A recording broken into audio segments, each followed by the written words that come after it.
Good. Okay. So I want to call this meeting to order. Thank you for being patient. We were working out some last-minute technical issues to get people involved in our meeting. So let's officially do our roll call. So Stephen Ball. Here. Phoebe Benzinger. Here. Jan Chastain. Here. David Fishering is absent. Delphine is absent. Richard Rogers, absent. And Ron Cairns. Here. Here, and then I'm Chad Huffman. So we have 5, we have enough for a quorum. And so, next subject would be approval of the minutes from 2 weeks ago. Has everybody had a chance to review the minutes? Anybody want to make any changes? Do I have a motion to accept the minutes? I'll second it. Okay, Jan, and then Ron, seconded. All those in favor? Aye. All those opposed? Okay, so the minutes are approved. Jace, do we have any changes to the agenda? No changes to the agenda. Sounds good. So, who is going to be first? That'll be me. I have a brief presentation to share. Let me get that started here. So first on the agenda, we have a sketch plan application. This is for the proposed Fiore Galena subdivision. This is located just to the south of the intersection of 6700 Road and Miami Road. As you may know, city staff is working on the extension of 6700 Road, so this subdivision will be located on either side of that right-of-way. The right-of-way has already been dedicated, so there's currently 2 parcels on either side of the road to be. The project site is approximately 6. Excuse me. The project site is approximately 6.6 acres in size and is zoned R1A Large Estate District. The annexation and zoning for this property occurred last year. This proposal consists of 12 single-family residential units.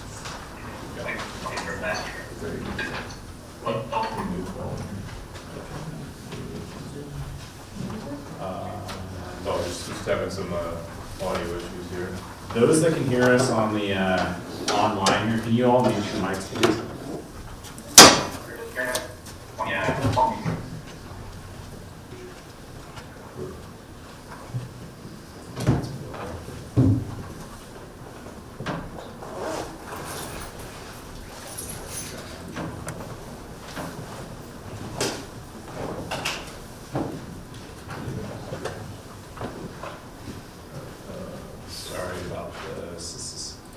We're 2 years into COVID, and we're still working out these kinks, so it's the world we're living in. Hey, Paul, can you mute your mic? Yeah. Perfect. I think we should be good. All right. Apologies for that, everyone.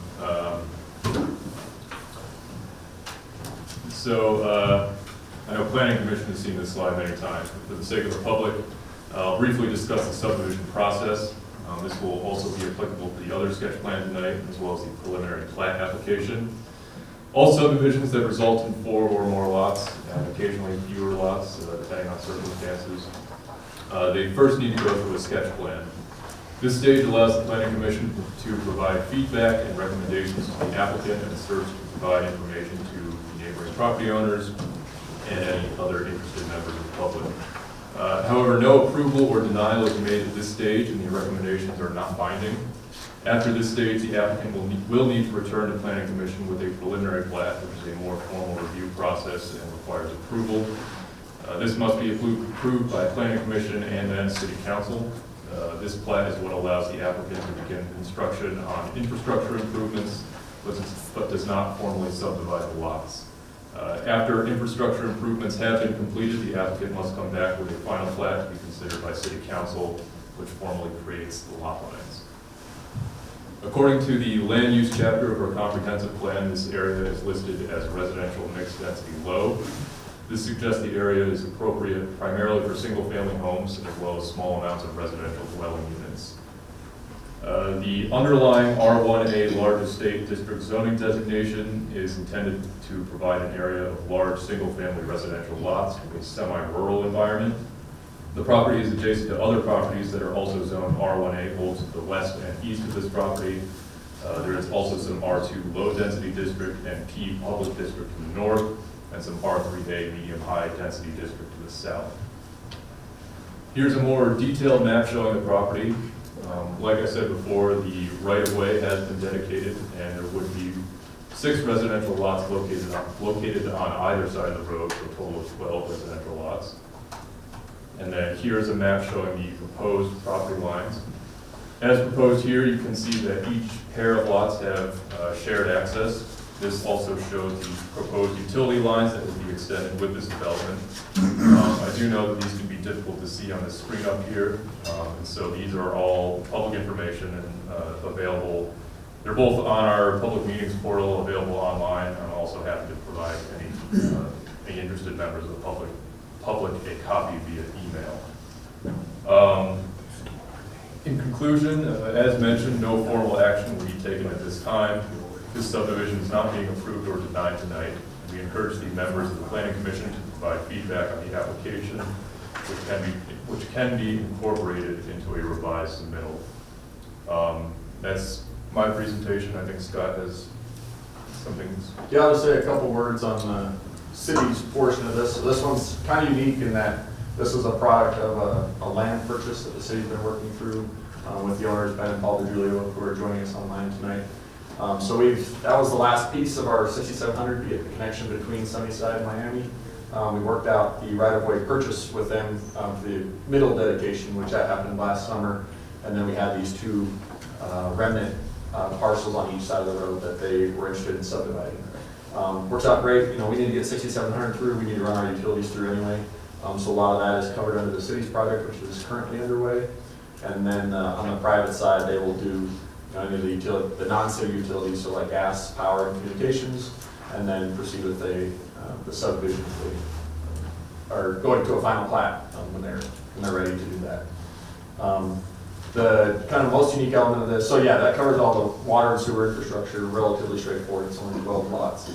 We'll allude to the access. So this is a minor arterial, and so in order to keep safety, we don't want vehicles backing onto a minor arterial. So as part of the original land acquisition, it was tied to the land that they have those shared driveways, and they are configured such that the garages are on the side or what have you, so that vehicles have a means to turn around and drive onto 6700. They don't have to back onto it. So half-acre lots, same zoning as the adjacent to the west, and yeah, great partnerships and great work with them. We're excited to see the city project moving forward. So I think with that, we're going to go to the applicants. Where are you going? Yeah. Do we have any questions for staff initially? Yeah, I do. I want to make sure I understand this. So you have the one subdivision, the sketch plan that shows it looks like a whole nother subdivision behind it or next to it? This subdivision is for the 12 lots. Right, yeah, I'm just kind of looking, I had a hard time reading this at the beginning. So, the one with the 12 lots, that driveway, that is just going to go right along 6700 like that? No, so each one, so every other lot line will have a joint driveway that kind of hammerheads into the houses. So it won't be like a frontage style road, it'll be individual shared driveways for every 2 lots. I see it on there now. Okay, Yeah, great question. a little clarification, thank you.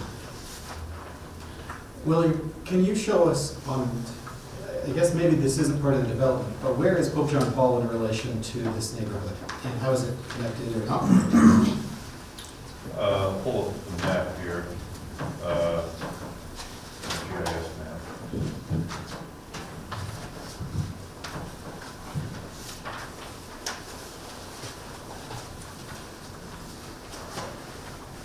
And I apologize, this can sometimes be a little slow.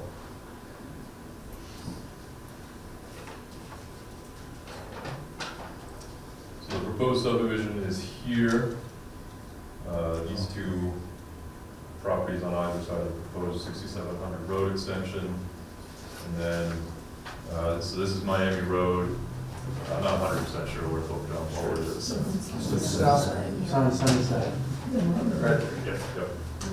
Yeah, so the 6700 extension will have, sidewalks both sides, connections down to the school.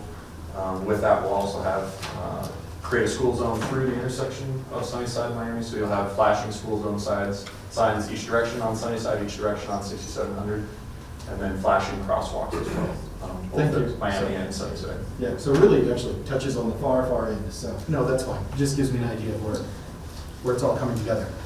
So, any completion on the 6700, are these two going to be, is one going to be dependent on the other in terms of completion, or how's that going to look? So the road project is, be the road that'll serve this subdivision, so, if they move forward with their final plat, they would do that, shortly after the road project is completed, most likely, depending on the timing of their infrastructure, which they do plan to do, as I understand, concurrent with our project. So the road project is all the intersection work. So the intersection work at Sunnyside, Miami should be complete by the time school starts in the fall. And then final paving mid-October, 6,700. And so this final plat, would follow shortly after. Okay, any more questions for staff before we go to the applicant? Okay, so William, who's our applicant? Are they Zooming? I take it? Yes, so we have Ben DiGiulio and Paul DiGiulio are both on Zoom. Ben and Paul, can you hear us okay?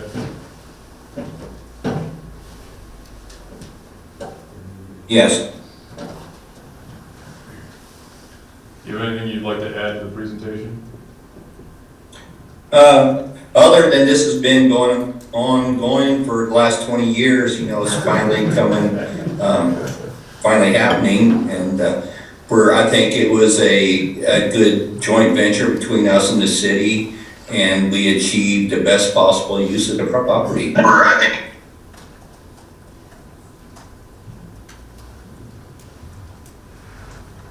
Okay. Any questions for the applicant? Okay. Thank you, gentlemen, for now. Don't go anywhere. So we will go ahead and open up the public comment portion of our evening. So I am going to read this long paragraph that is guiding our public comments, and these comments that I'm going to read will pertain towards this subject and all the other future agenda items for tonight. So give me a moment. This is about 4 paragraphs actually. So the public comment period for tonight's agenda item is a time when concerned members of the community may publicly voice their concerns on the agenda items being heard by the Planning Commission. If you would like to comment this evening, please raise your hand and you will be called upon to the podium. We don't have a podium in this room, so I'll just ask you to stand at that point. Prior to any comments, please state your full name and address for the record. Your comment period will be limited to 3 minutes. When we indicate 1 minute, just wrap up your comments, and if I have to, I'll truly just cut you off. But we usually have some nice fancy technology, but since we're in this temporary room, we don't have our fancy red light, yellow light, green light. So a spokesman may also speak for multiple members of the public. If a spokesman is speaking for multiple individuals, the chairperson, that's me, may allow that person additional time to speak within reason at my discretion. Comments made during this time should be addressed to the Planning Commission only, not to the applicant, staff, or members of the public, and should pertain to matters specifically related to the agenda item. Please be aware that neither the Planning Commission, city staff, nor the applicant are expected to respond or engage in a discussion or debate during your public comment period.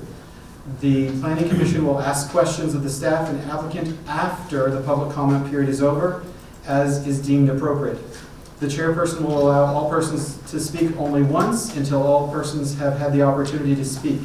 Please limit your comments to the items that add to the discussion. If someone else has already mentioned the point or points that you want to make, please feel free to still state your agreement with or support those items for the record, but be respectful of everybody else's time and refrain from restating the same issue in repetition. Personal attacks and disagreements personnel and employment matters. The use of profanity or ethnic, racial, gender-oriented slurs are prohibited, as is any disorderly conduct which violates state or local law and shall not be permitted. Once the public comment period is closed, the Planning Commission will not accept further comment from the public on that particular subject. So, who wants to go first and give us a comment? Okay, gentlemen, you get with your hand in the third row. Go ahead and stand up, state your name and address, and again, roughly 3 minutes, and I'll let you know when we're at the 1 minute point. All right, thank you. My name is Kenneth Otto. I live at 2814 Primrose Court, which is in Columbine East subdivision. That is the west side of this proposed subdivision is backing up to about 9 of the lots in Columbine East. So there's 9 of us there that are impacted by the development. I've been following along with this, and Scott's been great about keeping us up to speed and letting us know what's going on. You know, initially, of course, this was looking like the city was going to pick up the whole thing, but now that it's subdivided here, you know, a few concerns for where we live there, and a few, I mean, maybe requests, I guess, as the design goes forward. The first one of those I have is grading and drainage for these lots. Assuming that these will be graded and drained to 6700 Road. This property is 2 to 4 feet higher than the lots in our neighborhood, and so there will be, if it drains to the back, drains to the west, it's just going to come in and inundate our neighborhood there. I'm assuming that's kind of a given there, but I wanted to bring it up. There's also mention in the documentation of a wastewater retention pond for the drainage to go to. I was not able to find that on any of the preliminary, any idea where that? Yeah, I can run through that. Yeah. And also I have a question about setbacks on these lots. These are going to be thin lots, thin and long, along 6700. And initially there was talk, before the road was realigned, there was talk of some kind of variance on the setbacks, at least for the lots on the west side. And that was kind of helpful to us because as they are thin, if the home, you know, backs right up to the edge of the property line, that's going to put these homes looking directly one down on top of us and much closer to our homes. Kind of hoping that there might still be consideration for some consideration on the setback from 6700, just to, so the homes aren't quite on top of us. Also, I don't know if it's appropriate now or later or at all, as much as possible to make this development homogeneous with our neighborhood, at least the west side. We're all single-story structures. 2-story structures backed up to us are going to, you know, I mean, they're going to certainly be looking down into our homes from there. If you could wrap it up, sir. Okay. Hoping for a possibly fencing down that side because those properties are higher. If I fence my property, it's not going to do much because there's 2 to 4 feet difference in there. And that's pretty much all I brought. So thank you for the opportunity to speak to you guys tonight. Thank you for your comments. I see somebody in the back row. Oh, Mr. Renfro. Name and address, sir. John Renfro, 760, 6600 Road. So this is just a quick thing, just for the planning. When I sit down and look at the subdivision aspects, what I probably do, and this is probably back to Scott, would be probably going for the access aspects.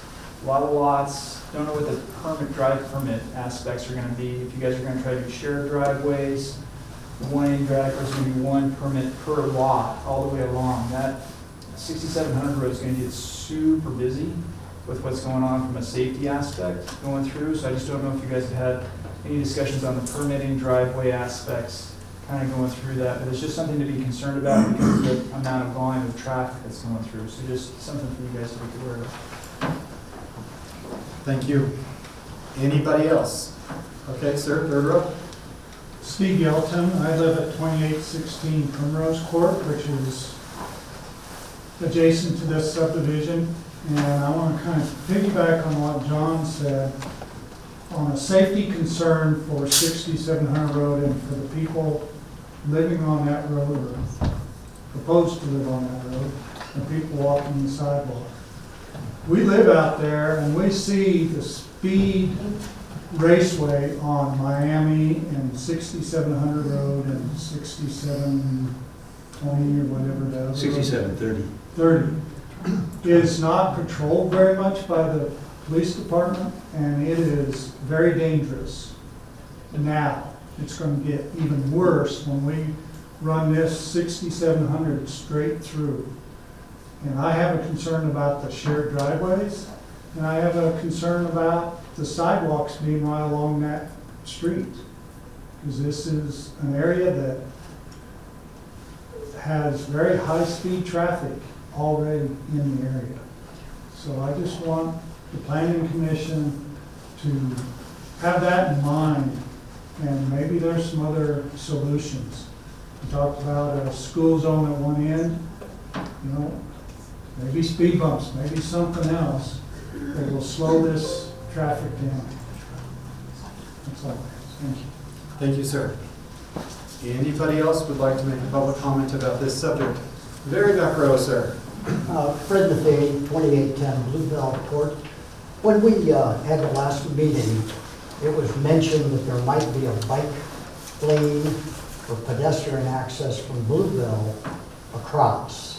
And I don't see that on the plat. Has that been, you're not going to do that or what? Okay, we will work on some answers. Any other comments? Nothing else? Okay, thank you, sir, for your comment. Right next to him, yes, sir. Lyle Claude, 916 Laurel Lane. I was just wondering, are there stop signs planned for four-way stops at Miami and 6700 and Sunnyside also? Is that part of the plan? That's my question. Thank you. Thank you, sir.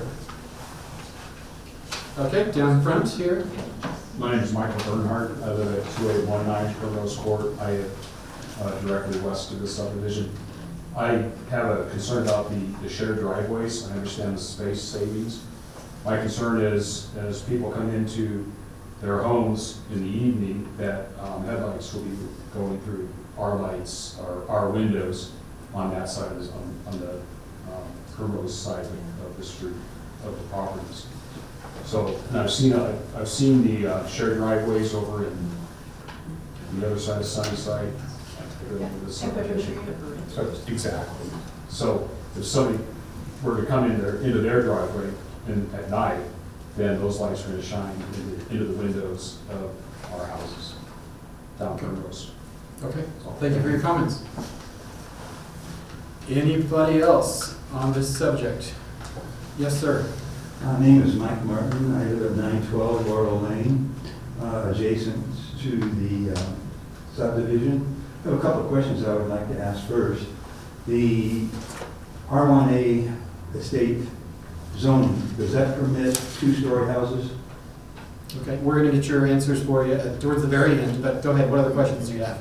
Questions And or are there comments? going to be sidewalks along both sides of the 6700 road? Okay. We're going to get you that question too. Go ahead. Any other questions or I comments? might have to leave early, so I won't be able to hear the answer to those questions. I understand. Your neighbors will be able to talk to you, but we're going to finish with the public comment portion, and then we'll get to starting answering questions. And Scott, we'll make sure you address that first. All right. I'd like to divide my comments in just to two sections. One is the effect that it's going to have on us in the East Columbine division, and also, second, a suggestion that I have that might mitigate some of these concerns. Right now, we can look out our window to the east, and we see a lot of traffic going on 6730 Road. And when this project is completed, almost all of that traffic is going to be going on 6700 Road. And it will be loud within about 150 feet of the back of our house. There'll be lights, trucks, cars, pickups, pulling trailers, and all of that sort of thing at all hours of the day and night. We're concerned about that. Also, I'm concerned about security. We live in a subdivision right now that for all intents and purposes is almost a gated subdivision with only one way in and one way out. I know from public statistics that crime happens in areas where there's rapid ingress and egress of potential criminals. In our area, right now, we have very few people come into our area except for people who live there, their guests, and so on. With the 6700 road there's going to be easy access for potential criminal activity impacting us on the 9 families that are adjacent to that property. So I'm really concerned, especially for young children who may be playing in their backyard and somebody comes and does harm to our children. So that's a significant concern that I have. I know that the city is going to profit from this, from increased taxes, that the Julios are going to profit from this for the money that they make on that. So there's a lot of people that are going to profit from this, except us in the East Columbine area. And so the suggestion that I would have to help mitigate the damage that we will experience is to perhaps have the city, with this construction, construct either a 6 or 8 foot fence along that entire property line. It's about 1,500 feet that would help insulate us from headlights, people coming into our division and so on. Go ahead and wrap it up, sir. Please. Okay, so that suggestion would be for that solid fence all along that 1,500 foot section of property. Okay. So thank you. I appreciate your comments, sir. Thank you. Anybody else? My name is Jerry Galinsky, 2811 Bluebell Court. I would suggest a fence also on that side for various reasons, and that's my law. Thank you. Thank you for your comments, sir. Anybody else? Last call. Okay, I'm going to close the public comment portion of this agenda item. And Scott, can you address some of our sidewalk concerns first, et cetera? Yeah, so the 6700 extension will include sidewalks on both sides of the road. They're detached, so they're separated from the road. So what you have is a center turn lane in each direction, or a center turn lane, a through lane in each direction, bike lanes, boulevard areas, so 6 to 8 feet. And then the sidewalk on the Columbine East side is 8 foot wide to match up with the rec trails as you get further to the south. So that's kind of the main rec trail corridor. Again, detached and separated from the road by about 15 feet from the through lane, or 8, 9, 10, 11, 12, yeah. On the eastern side, it's a 6 foot detached sidewalk as well. Then bike lanes. And that's one of the things we're most excited about this area. Columbine Point, Columbine East have kind of been isolated. With this now, there will be full connection down to our rec trail network on 6700. That gets you down to East Oak Grove, down to the rec center, and down to the Connect Trail, and into River Bottom Park, all our whole trail system. So we're excited about that piece of it. The other question about the 2 stories, so the R1A zone, it's an R1A zone that allows for 35 foot maximum height. So same as your neighborhood. You may have covenants that keep single stories, but the zone allows up to 35 feet, which typically That's 2 stories, right? That's typically 2 story. Yep. Whether they'll do that or not, it's up to the developer, but the zoning allows for a 2 story. Scott, let me be specific. The zoning allows for up to 35 feet. So if they planned it well, they could put 3 stories in there. How many 3-story houses in Montrose do we have? Very, very few. So I wouldn't be stressing about a 3-story, but the point is they can go all the way to 35 feet if that homeowner or that land purchaser so chooses. I'll also add is every zoning district allows for the maximum. There you go. That's 35 is across the town, across the city. Correct. Thank you. I took a list here. You just want me to kind of Yeah, keep going. Keep going, Scott. Reminder on the taxes. So the city does not collect property taxes. So obviously, general economic activity creates sales tax, but the city is funded by sales tax. So creation of new lots doesn't create a direct revenue source or anything for the city. These projects are driven by the need for to build out our transportation network in line with our comprehensive plan. 6700 Road is a section line road. It's been the comprehensive plan for decades. And so, 6700 is inevitably going to be a road. And the traffic growth is inevitably happening. We can't not build roads and create gridlock elsewhere, and that's kind of our duty is good, better, and different. So that's why we try and design complete streets with all the sidewalk amenities, bicycle amenities, things of that sort to make them as, we don't go 4 lanes and make big rural bypasses. These are still local residential roads. It's not, trucks bypassing aren't legal by our code. This is intended to be a passenger vehicle. You'll get local delivery trucks for trucks, but it's not a, full-on bypass or anything to that effect. On the setback side of things, so the rear setback under R1A is 20 feet. That's unchanged. So that's by the code. The front setback is 25. They got a variance to go to 20, and that's just kind of unique characteristic of how narrow these lots are.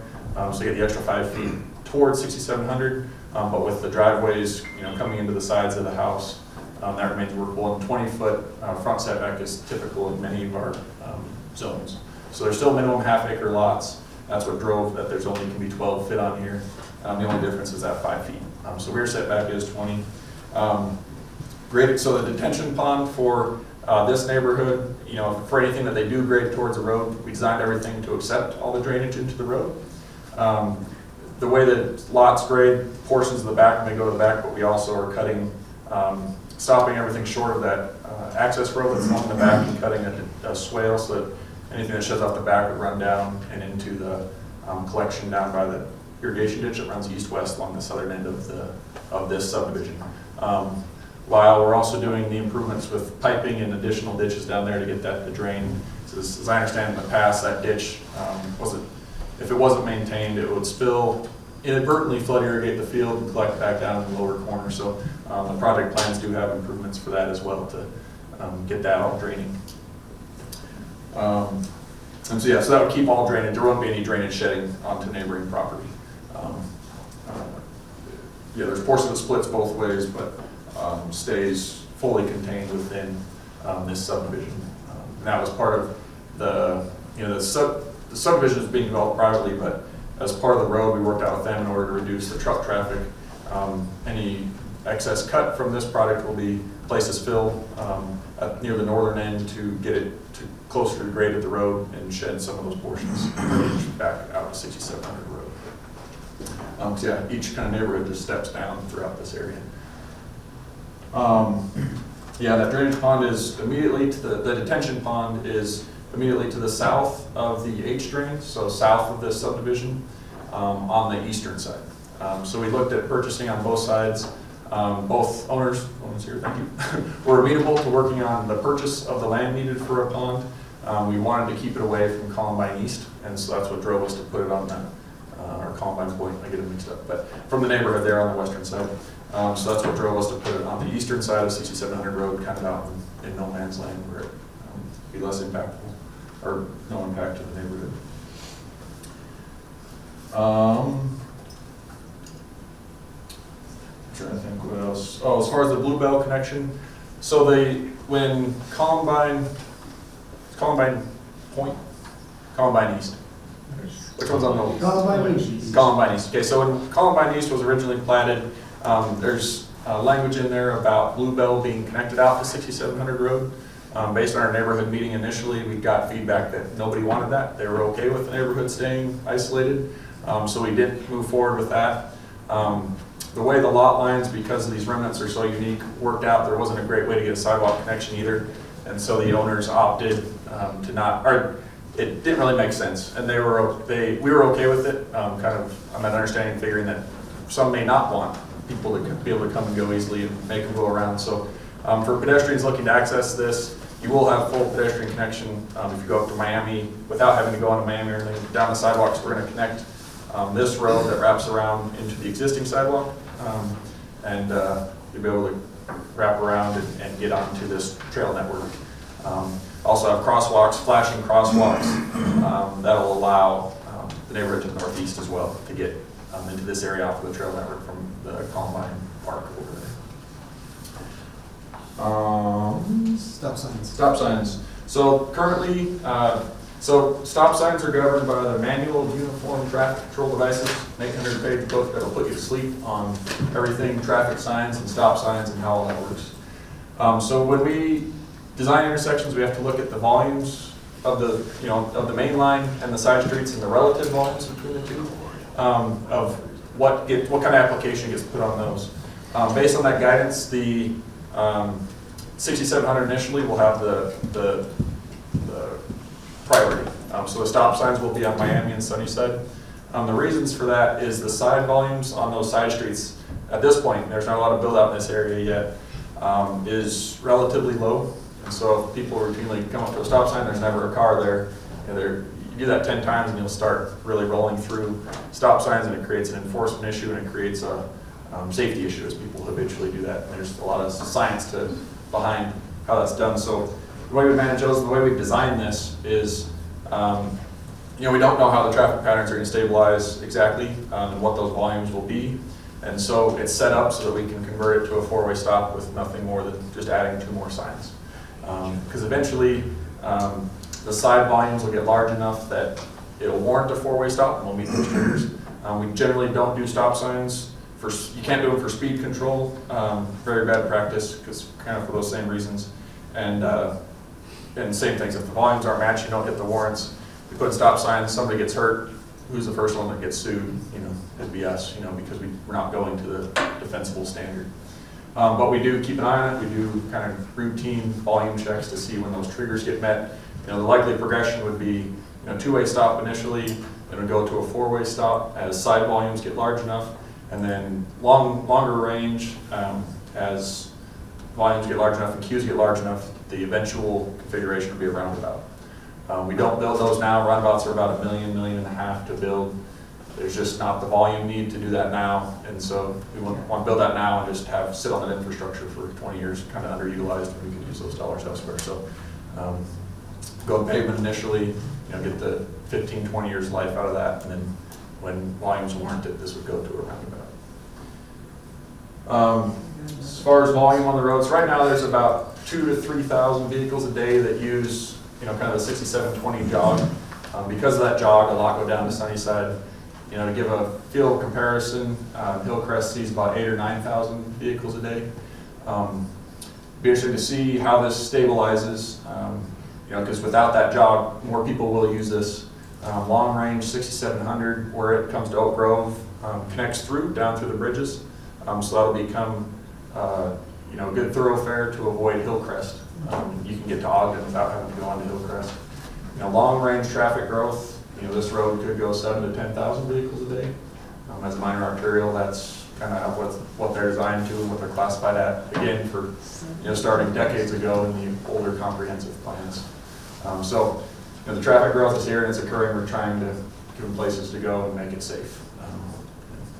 And to some degree, the secret's out. People like Montrose, and we are seeing the traffic growth across the board. It's keeps me employed trying to stay ahead of it. So I think that's, any others that you had in this that I missed?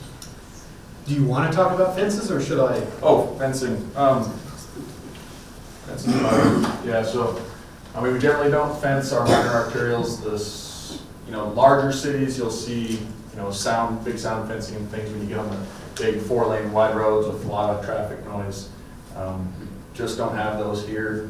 There is more noise. Any road brings noise, and traffic volume brings noise. But generally, the city won't fence our rights of way. That being said, Sunnyside, 6700, elsewhere, almost all those lots, everybody has a dog, so everybody fences them. So it does kind of happen organically for the most part, as people do fence their yards. And I would say, almost every minor arterial, say it's almost 100% of those lots are fenced by private fences as people build out. So, without the city doing that as part of the street project, a lot of times that will happen naturally with development. Okay. Jace, with your experience with all the developments you've seen, is it common practice for the developer to put in a fence, or for who typically puts in those fences from your observations? Yeah, it depends, I guess, at the end of the day. So I work for a couple of municipalities just for the public's knowledge. But sometimes uniform fencing is put in by the developer upon the development. Sometimes that's left up to private property owners. Sometimes covenants require them or restrict materials. So it's really across the board. It's probably a question for the applicant if they plan to do it uniformly in some fashion or leave it up to the property owners as it's subdivided. So, but we don't have any requirement within our code. It's not in most codes that I've worked with in terms of requiring uniform fencing. A lot of times CC&Rs covenants would restrict that or require that. There's one exception, just so I don't misspeak, as far as ones that are fenced. So the vineyards is probably one that, as a good example of one that did. Their covenants did want fencing. They're the ones that are right along East Oak Grove. So where South Hillcrest comes into East Oak Grove, that neighborhood, it has a green belt, it's a little different. But they opted not to do fencing along the minor arterial. Whether they like that or not, I don't know. But the others, Sunnyside have developed like English Gardens along Niagara. Those all are, almost 100%, up really along 6700 between Niagara and Sunnyside, almost entirely fenced through individual fencing. Through the property owners. Yep, as they build their houses. Right. Okay. So, Commission, do we have any questions? Do you guys have any questions? Do you have any questions for the applicant after hearing all those public comments? No, I bought my house less than 2 years ago, and we had a slope, and I was very concerned about that. And the builder, the real estate agent, all stressed about how the city takes great consideration into water running into other people's yards. And in fact, the house it did that, and Bill had to come back and redo all the landscaping just so that didn't happen. So I just want to stress that the city does take that very seriously about the drainage part. Yeah, it's a common problem we have. Yes. Everything runs off around here. Yeah. The sand don't have that problem. Yeah. Any other questions so far? I have a question for the DiGiulio brothers, or whatever you are. They still there? Are you sure? I'll pull it back up here. And they can hear us okay, right, William? They said that it was okay. At least Ben's connection Falls was coming in and out, but Ben said it was. All right, Ben, can you hear me okay?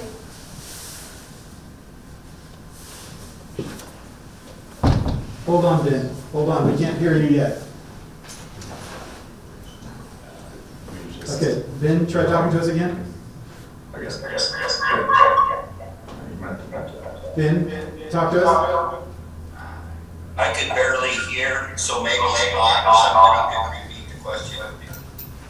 So, go ahead, what's your question for Ben? So Ben, my question is, and this may be premature, but somebody in the audience asked that it looked kind of equal or pleasing to what's going on in Columbine East, that you're not going to put in something that looks totally different, that it kind of flows.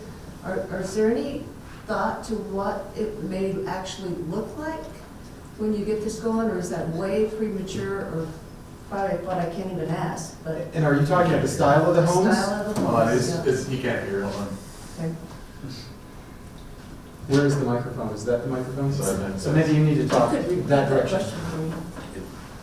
So the question, Ben, was about look and feel of the neighborhoods. There was a request from the neighborhood about or consideration towards a similar look and feel to the existing neighborhoods to the west, or if you could talk through what you had in mind for the flavor of the subdivision, for lack of a better word.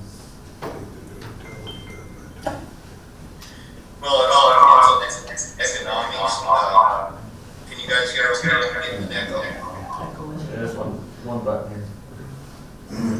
I think we can hear you now. Maybe. Is this any better? Yeah, okay, loud and clear. Okay. We're tricking Zoom. If we decide to develop it ourselves and do follow through with the construction of the homes.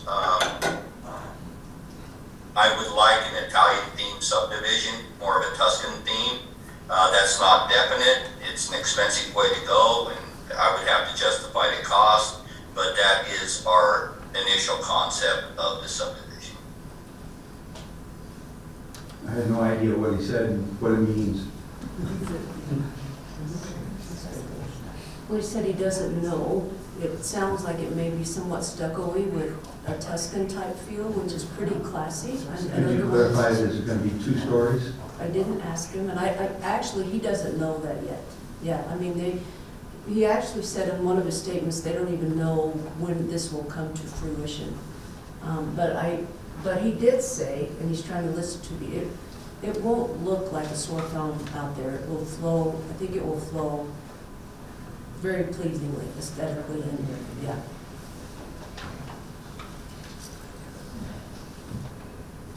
So, Mr. DiGiulio, there was a request associated with the fence. Is there any desire, is there any thought from you guys associated with building a fence along the west side of the property between this development and the current houses?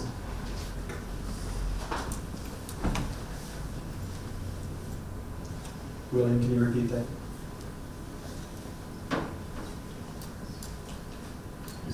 I'm sorry, can somebody repeat the question so I can hear it a little better?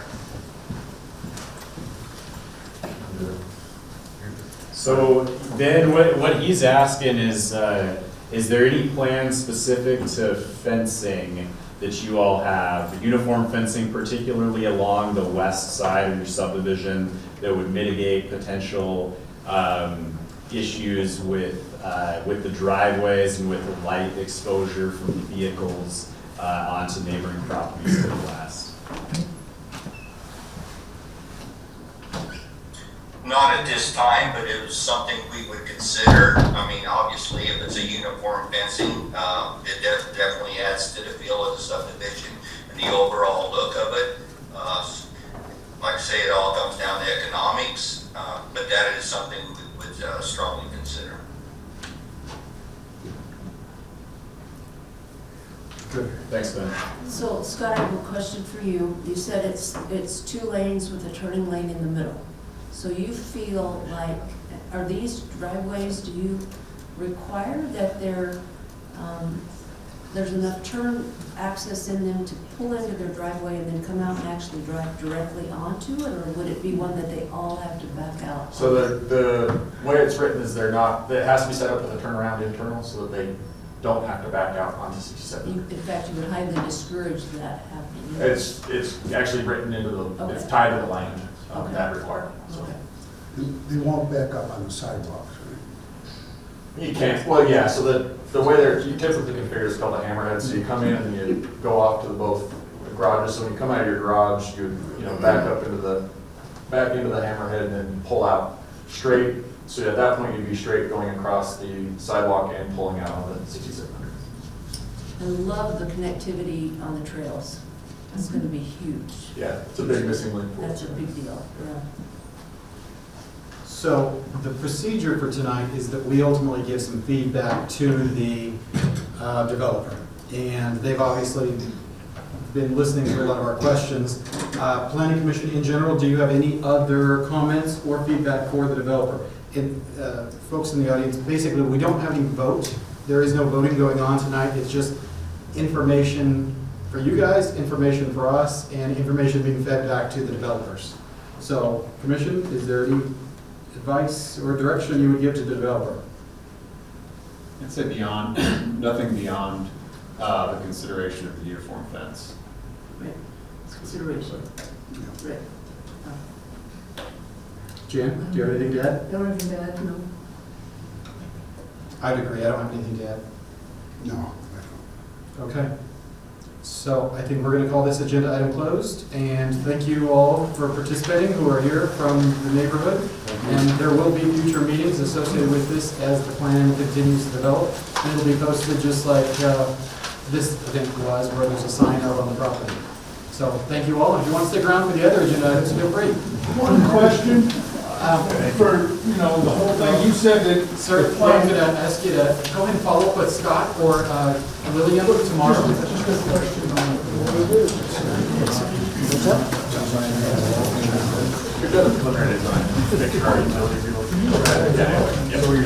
that's done so that it just be basically.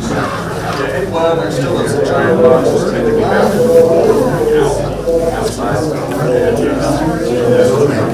there's still a couple, there's islands in this tower.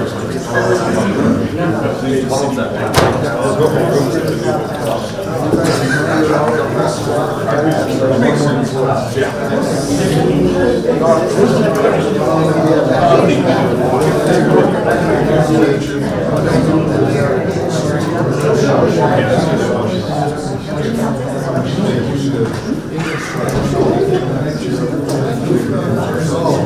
Okay, folks, I'm going to ask you to go ahead. Both sides.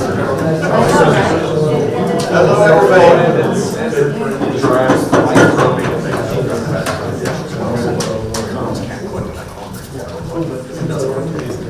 Okay. We need to continue with our meeting, so I'm going to ask you guys to follow up with Scott or Will tomorrow during business hours. They are very friendly to answer additional questions. Follow with Scott or Will tomorrow, and they will be more than happy to help. There we go. Thank you, Scott. Okay, yeah, you want to move forward. We've got the space now. So, Jace, who has the second agenda? That's me again. Thank you again. This is a conditional use permit application for a proposed Les Schwab Tire Center. The proposed location is on Lot 2 of the Tri-State subdivision, also known as 1901 South Townsend Avenue. This property is zoned B2 Highway Commercial District. Automobile and other vehicle sales or service establishments are considered a conditional use in the zoning district and must be brought before planning commission for approval or denial. For any conditional use, planning commission should consider the conditional use criteria as set forth in section 4426 of our municipal code. The use should not be contrary to the public health, safety, or welfare and not materially adverse to the city's master plan. Streets, pedestrian facilities, and bikeways should be adequate to handle traffic. The applicant has been working with the city and CDOT to develop this traffic. The use should be compatible with existing uses in the area and should not have adverse effects on other property values. Adequate off-street parking will be provided for the use. This is also something that will be worked out during the site development application, which this property will need to go through. Curb cuts and access should not create traffic hazards. The use should not generate nuisance effects like noise, odor, etc.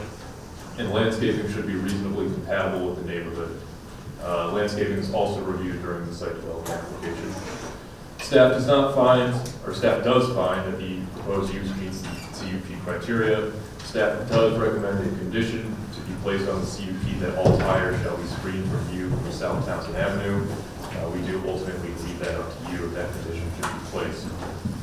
We have discussed with the applicant and they have found that condition acceptable. Here is the proposed site plan for the building. This is a new construction, and so this will need to go through a site development review.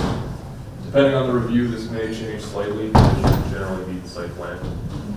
The applicant has also provided us some renderings of what the building will look like. I believe most Les Schwabs look generally similar to this. Here is the front elevation on top, and then below is the side elevation. Again, all of these images are public information in tonight's packet. And this here is the rear elevation.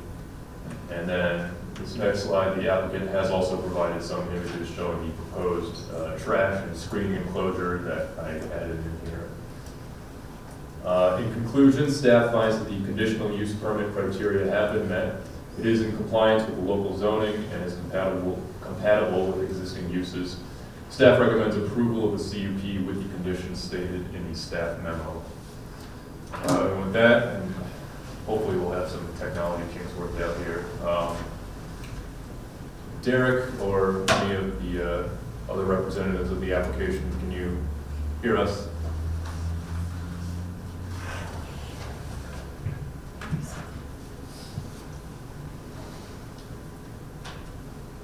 While they're working on technology, do we have any comments or questions for staff at this point?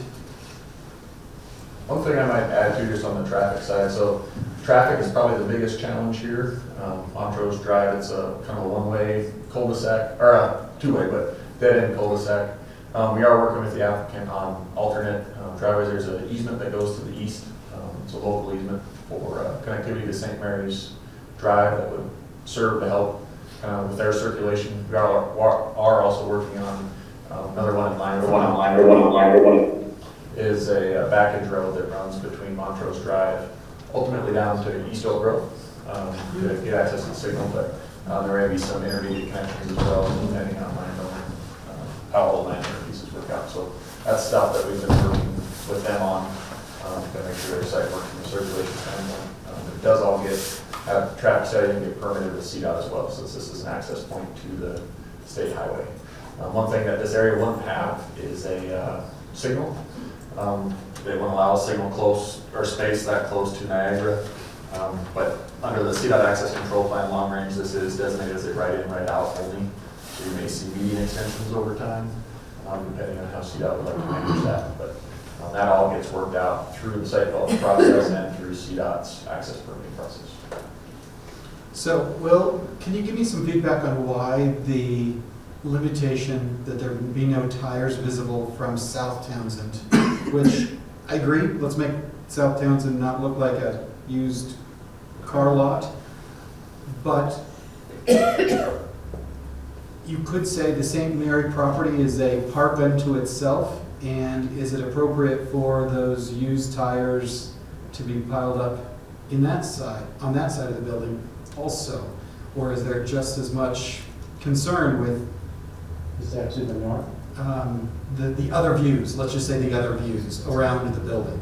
Specifically, I'd be more concerned about the east, because that would face towards St. Mary's in their park-like setting. So do you have any thoughts on feedback on why is that the west only? So South Townsend Avenue is much more heavily trafficked, of course, and certainly much more than Montrose Drive. If you do feel that there is, should be screenings on the other side as well, that can certainly be a condition that you discuss with the applicant and place on the application. That's certainly a fair point. But our recommendation was initially for screening from South Townsend. If you feel additional screenings, feel free to discuss that. Okay, no, thank you, Will. Is our applicant good to go and connected with us, we think? Hey, Derek, can you hear us okay?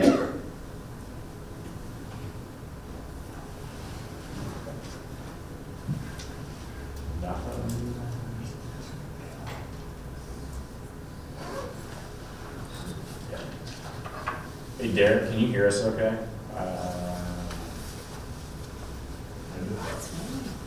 Derek, can you hear us okay?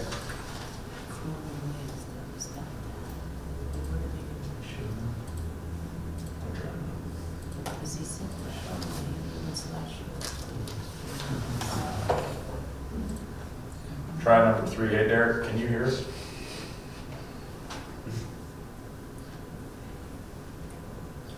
Ask if we can hear you. I did not hear any of the presentation, if that's what was occurring.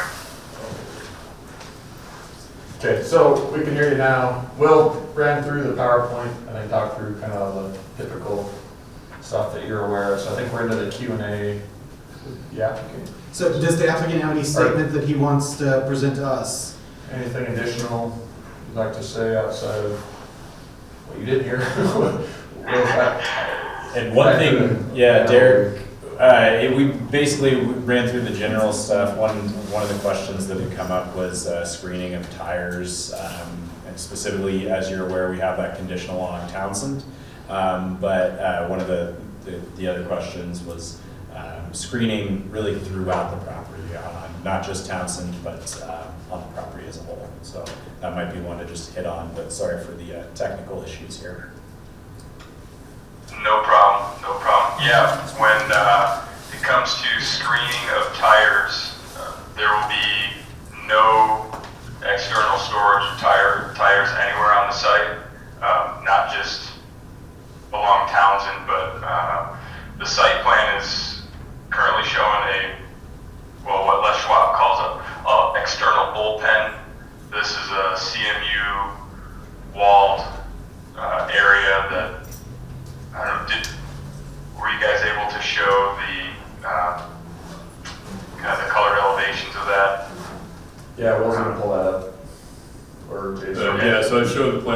the elevations. I'm just gonna show you the plan commission as well.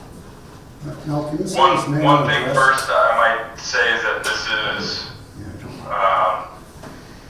one of the largest stores that Les Schwab builds, and it's got 8 bays plus essentially the space of two other bays to house all their new tires. This building's planned to hold 2,700 tires. So the external bullpen will be able to house kind of used tires, but nothing would be above the height of the wall and be fully enclosed on 4 sides. Same with the dumpster enclosure, beside the gate. So I guess to just hammer home, there'll be no tires visible anywhere from the exterior of this site. Great. And Derek, would you mind, just for the record, state your name and address, please? Sure. Yeah, sorry. This is Derek Lutz, civil engineer with Farnsworth Group. Our office address is 223 Willow Street, Fort Collins, Colorado. Great. Thank you. So Will, can you pull up the drawing of the property and explain to us where this bullpen is, just so we can get that clarification? Yes. We'll project the bullpen here. I think I know, but I'm not positive.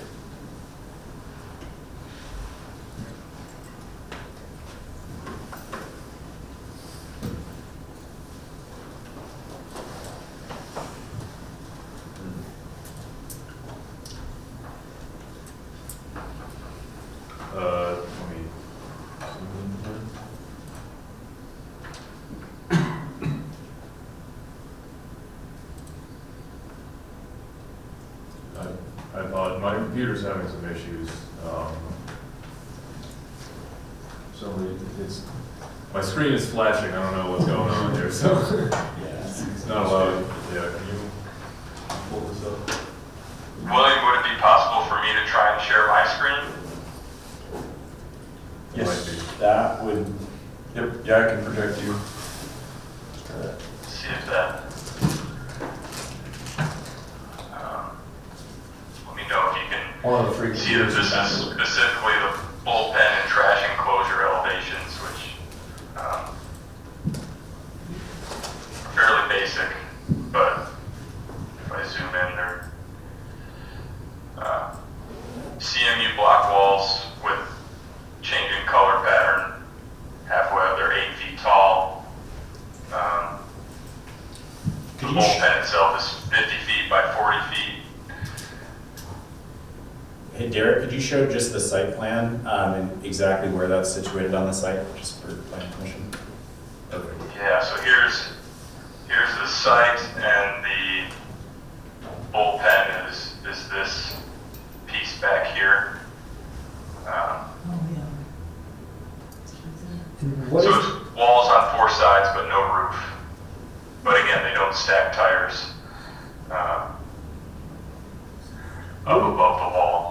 What is that piece on the south? I'm sorry, the north, the bump out on the north? Derek, did you hear that? Can you talk through the bump out on the north side of the building? That just the drive-through type or apron?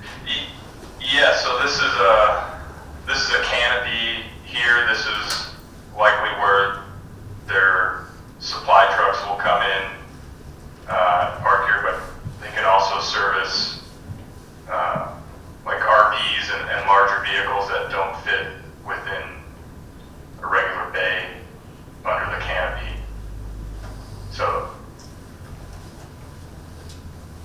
this is a roof structure here. Open on 3 sides, but otherwise a roof.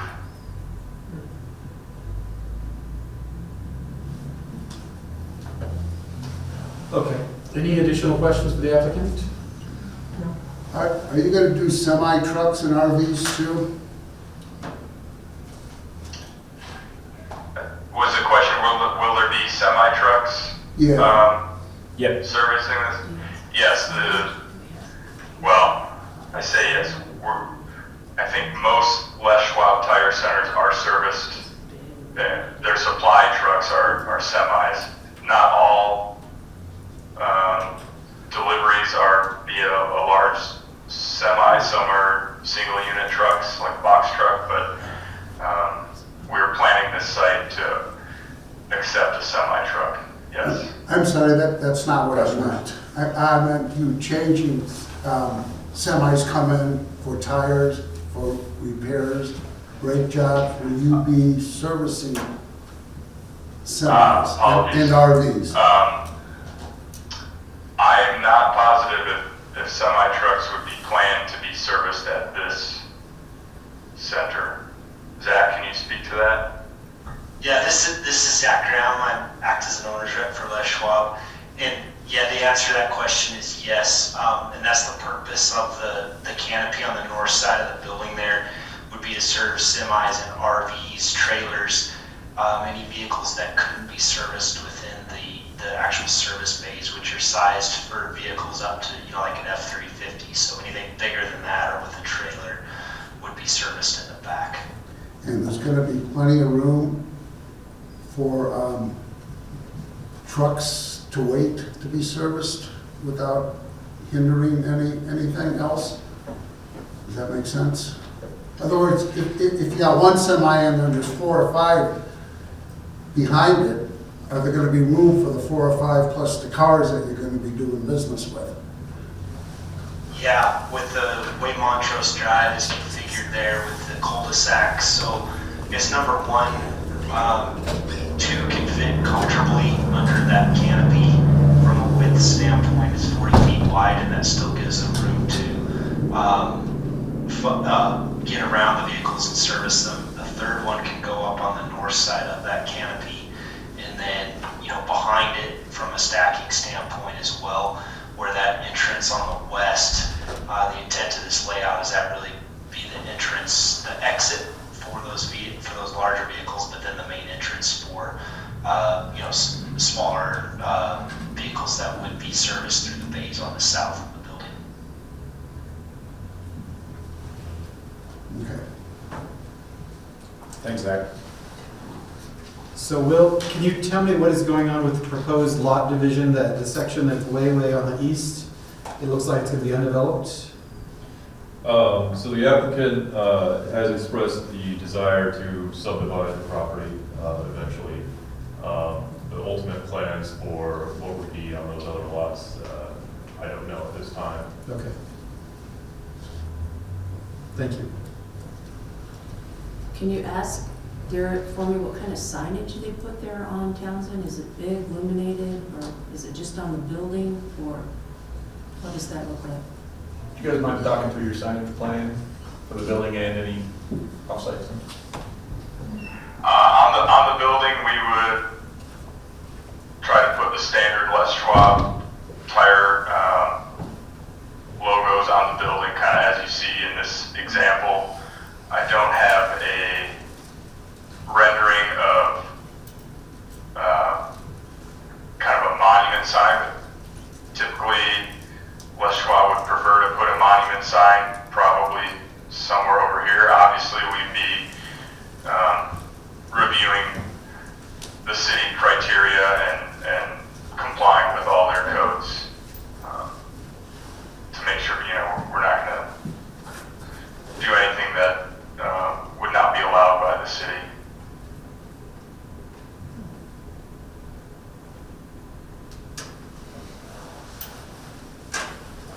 Any additional questions before we go to the public? Okay, so we're going to open our public comment portion. I assume most of you heard my big long paragraph before, so I'm not going to repeat it. The simple summary is if you want to make a comment, please raise your hand. I'll recognize you. You'll ultimately be given 3 minutes. When you're at your 1 minute point, I will let you know, and then I'll just eventually cut you off.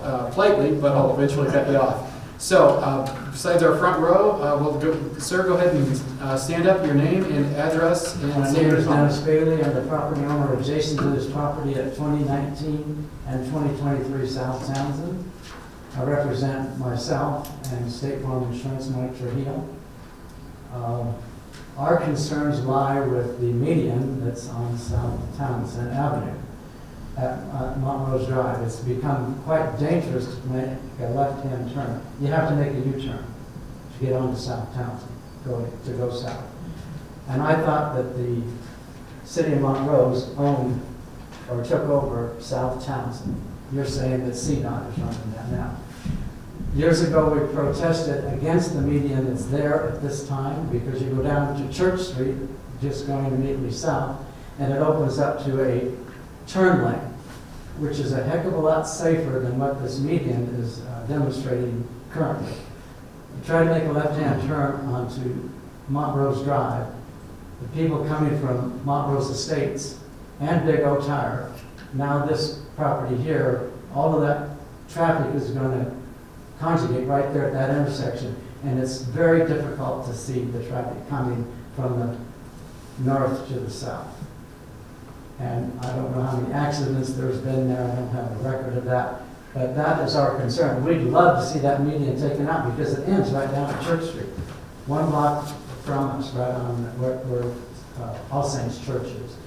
And if that median was gone, I think it would eliminate some of the congestion that takes place on Montrose Drive. That would be our concerns. And I'm glad to hear that the developer is going to shield, if you will, or screen used tires, because across the street, the Big O Tire, you see their tires are out and about all the time. Doesn't look pretty on South Townsend. Thank you very much. Thank you, sir. Anybody else who would like to make a public comment? Last call before I close the public comment. Okay, public comments are officially closed. Scott, you want to give some feedback on medians?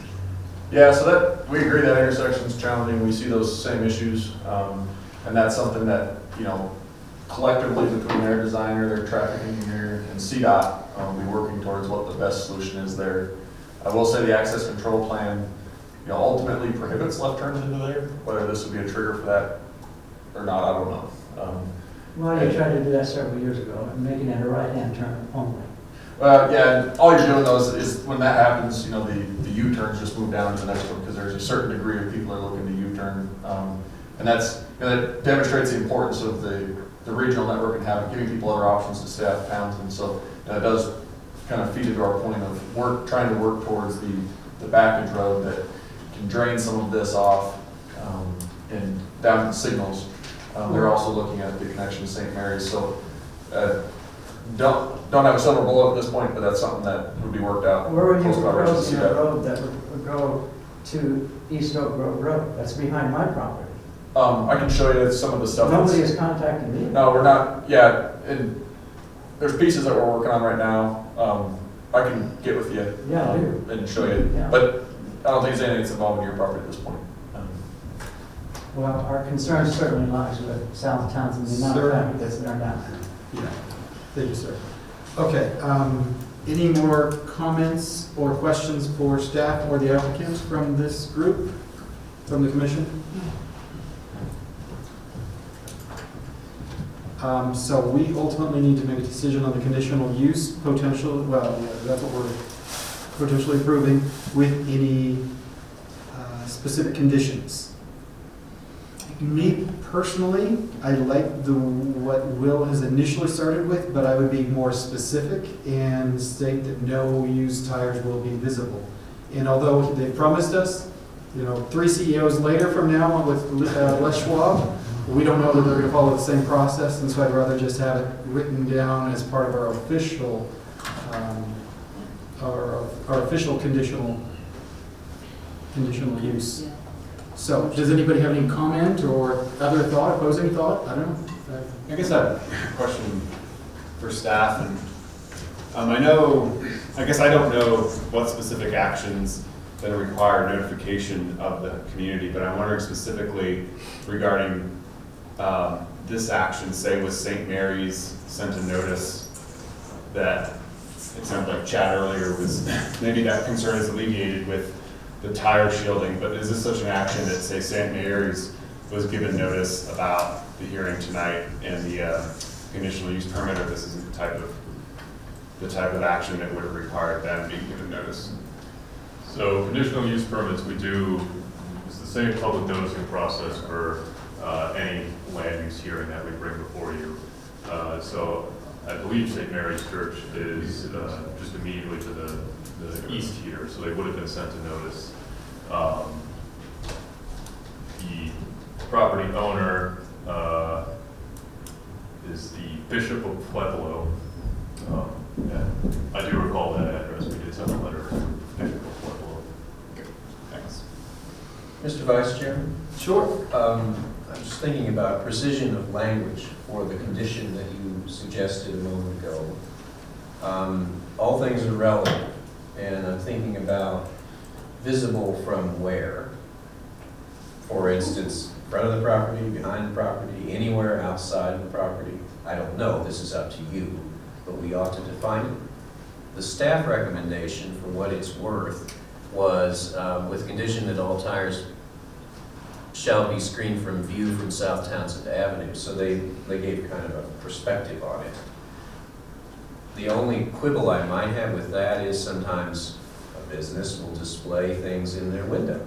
What if they have a tire, like probably Big O probably has tires in their front window, you know.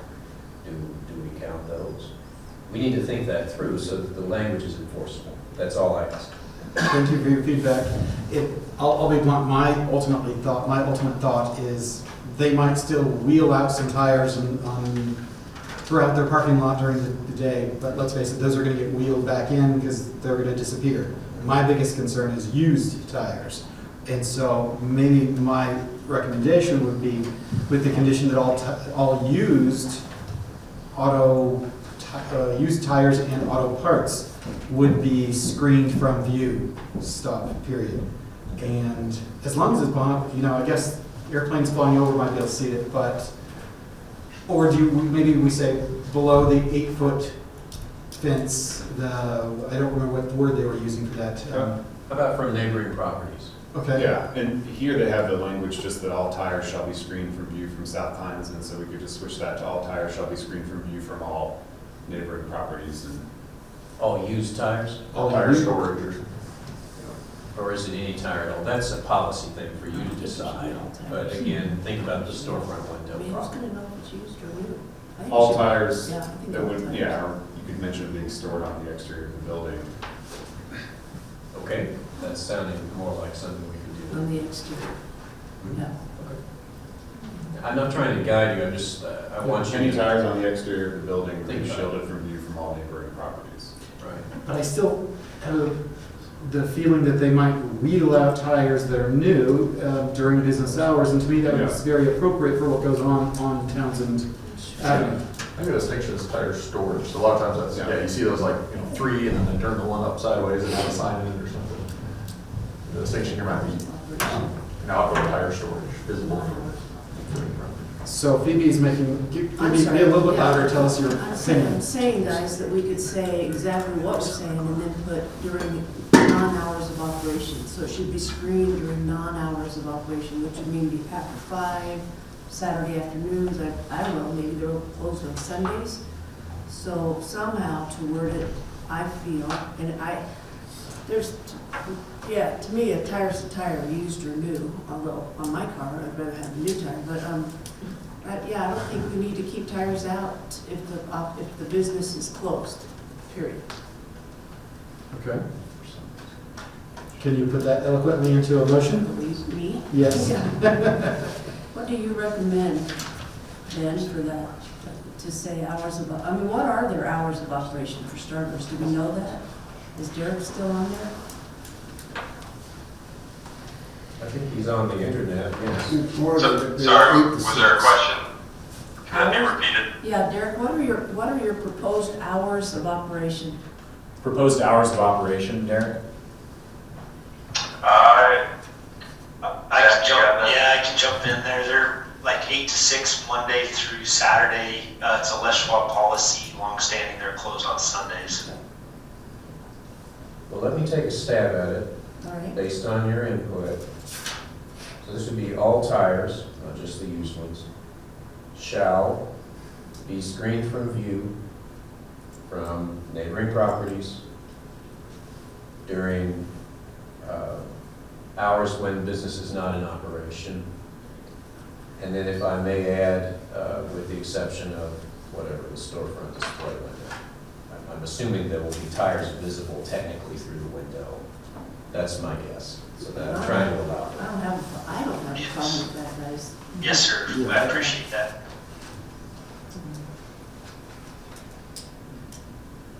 Makes sense on paper. What was that last part about, except for tires? Right. And display windows. All right, I think I got that. Chad? Give it a whirl. And I'm ready to make a motion. Ben, walk me through this. I hereby make a motion to approve the request to allow the conditional use of a tire center within B2 Highway Commercial District with the condition that all tires shall be screened from view from neighboring properties during hours when the business is not in operation. Except for this display window. Or I'm still talking, except for display which are inside the store.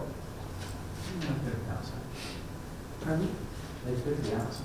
Yeah, that's what I'm trying to clarify. Just can I ask a question from the city's perspective? You guys had worded it not, the way that you had it worded, Will, was not, we seem to be wanting to parse out that, okay, if they're displayed outside of the business but during business hours, it's okay. And I think that's what direction we seem to be going. You had worded this not allowing that, just saying that all tires shall be screened from view from South Townsend. Is that from the city's recommendation about not allowing, that difference, is that a substantive one from the city's perspective where you were specifically not recommending that they not be shown outside during business hours as well? Well, I appreciate Ben's input. Ultimately, the decision is yours. Yeah. But the additional input from Ben has been, in my opinion, beneficial to strengthen the conditions. And you are going to see tires in the bay areas. Inside. Yes, inside, but you're going to see them in the bay area, you're going to see them on the side, you're going to see them wherever there's windows. That's okay. So, It's a tire yeah, shop. yeah, it's just not going to be the front, it's going to be wherever there's windows, you're going to see tires. Yeah, I think Ben's language was specifically to allow that, okay, if there's a tire in the window, we can see it, and we want legal language to allow that. I think, from my understanding, Chad was going in a different direction, saying tires outside being displayed, say new tires out front stacked with a sign is okay. I think we're talking about Ben's language was accounting for one thing, and Chad's was accounting for another, and I just want to make, I'm not saying that one or the other is the way to go, but I just want to make clear that there's a difference, I think, in what those two things are. So my interpretation of that language is they can still have tires outside of their store, they can still have tires visible during business hours, which satisfies my need that I think it's normal to have tires as part of the advertising practices on South Townsend, but during non-business hours, they're gonna get themselves cleaned up. And let's face it, they're not gonna purposely bring used tires in and out, they're just, they should be staying, They have that bay. they're gonna stay in the bay, is what I anticipate. So I'm okay with the language, if that's, for my purposes. Yep. I'm okay with the language. Okay, so we still don't have a second, by the way. Do we have a second to the Are you motion? done with your motion? I don't think she's. Am I not done with my motion? No. So it goes on to say the request meets. Oh, the request, I'm sorry, Sharon, the request meets the code criteria based on the evidence and testimony presented at this hearing and in the staff report. So Jan seconds it. Wait, but before we, can you read that back to me, Sharon? I would love The whole thing. to. Okay, so this is Phoebe. Phoebe moved to approve the request to allow the conditional use of a tire center within the B2 Highway Commercial District with the condition that all tires shall be screened from view from neighboring properties during hours when business is not in operation, except for displays in windows. That's, Thank you. still work? That still works. Okay. I'm good with that. And then it goes on to request meets code criteria. And Jan seconded, okay? You say all tires except for the view from Townsend. for the neighbors. Well, the neighbors are still gonna be able to see inside the Bay areas and all that, so what does it say? Well, it says during hours when the business is not Right, but operational. when it's closed and they got lights on in the Bay Area to make sure that people don't break in, people are gonna be able to see tires. Aren't there windows? Or Yes, doors? there's windows. You're gonna be able to see, you're gonna be able to see tires wherever there's a window, no matter what time of the day or evening. So you're saying outside of business property. So I'm hearing you say that you would recommend that she amend her motion to indicate that tires might be viewable from the bays also, and that be allowed? Or just takes South Townsend out of it. Oh, and South Townsend is not mentioned at all. I thought I heard it when she repeated it back to me. Let's just say it again. With the condition that all tires shall be screened from view from neighboring properties during hours when the business is not in operation, except for displays in windows. Well, except Except for the the display in the windows is the part that I found, because the tires in the bay isn't gonna be displayed. They're just gonna be on racks. And that's okay, because they'll be working. No, I'm talking after hours. So, Maybe take out, But don't the bays have doors? That's what I was imagining, that there'd be a big garage door, right? And when you close the store, door goes down, you don't see the they tires. got windows. If you look in the pictures, they got windows. And we said except for displays and windows.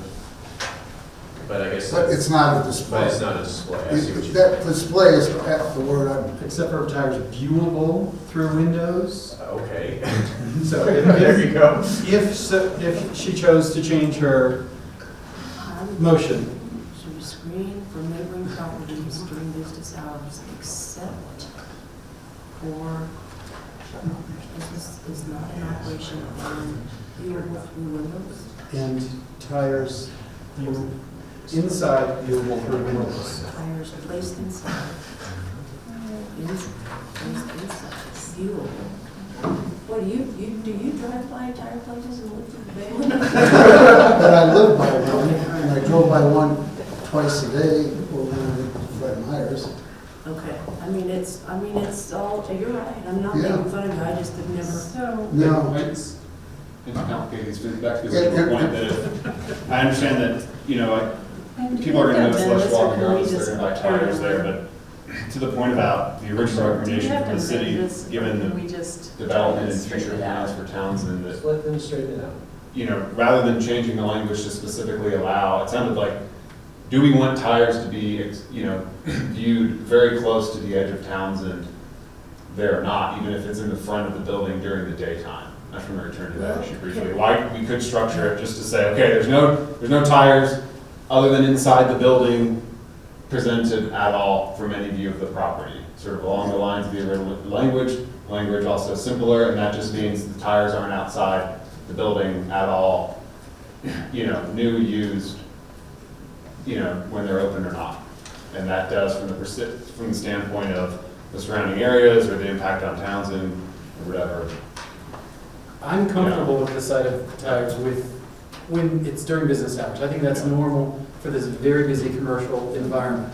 But I'm just one opinion, and that's my 2 cents. What's your 2 cents? Are you uncomfortable with those tires being viewable during business hours? I mean, uncomfortable might be the wrong word, but, yeah, I suppose if everyone, felt strongly that it impeded, the operation of the business, then that would be one consideration. But I suppose, visioning, I guess, it's not just, it's a question of the application of the code, and so does it impact the immediate well-being of the community? Probably not. I suppose I wanted to think about the sort of medium-term, future of Townsend, and not just because, say, they go or there's a certain commercial environment on it now, not necessarily thinking that is what sort of you want there indefinitely. But I think it's true, hewing to the application of the code and a more concrete interpretation of that, there's probably not grounds for envisioning that far in the future. So I'll retract that. that concern. So what we'd be saying is Big O is grandfathered into the previous one and we're making a new rule here. They're out of our discussion.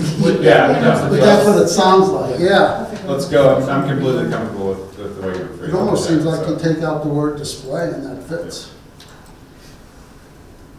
Sharon, Ben, are you listening to what I'm saying? Can you go look over Sharon's shoulder, change a few words so that we have a new motion? If you are so choosing to change your motion. And just let's get it written down on Sharon's computer, so, and then you can restate your motion if you are thus amending it. Does that work? Sharon doesn't mind you looking over her I'll shoulder. get it right here. Oh, I don't mind, no, not at all. Okay, so, All tires shall move to my place. All tires shall be screwed from the neighbor's office to this is not an operation. Not an operation in place and is visible through windows. So let's say that, so all properties during business hours, when business is not in operation, except for tires inside and viewable from windows. Yeah. I didn't change it after that. Yeah, during, oh, okay, so during office hours, when business is not in operation. When business is not in operation, except for tires inside and viewable from windows. All right, can I read this to you guys? Yeah, read it all one more time. Sharon? Okay, so, allow conditional use of a tire center within the B2 Highway Commercial District with the condition that all tires shall be screened from view from neighboring properties during hours when business is not in operation except for tires inside and viewable from windows, period. The request meets the code criteria based on the evidence and testimony presented, blah, blah, blah. So that's your new motion. That is my new motion. Jan, would you like to second that revised motion? I can second that. Okay. Any more discussion before we actually vote? No, I'm not changing, I'm not opening up. No more discussion. No, So, it's a planning commission meeting, but we kind of did this right across the street with the motorcycles outside. They could bring them in, we made them pull them back in when they closed. right. Right, so anyway. Okay. Yeah. So, all those in favor? Aye. Aye. All those opposed? It passes unanimously. Whew. Okay. I thought it was something else.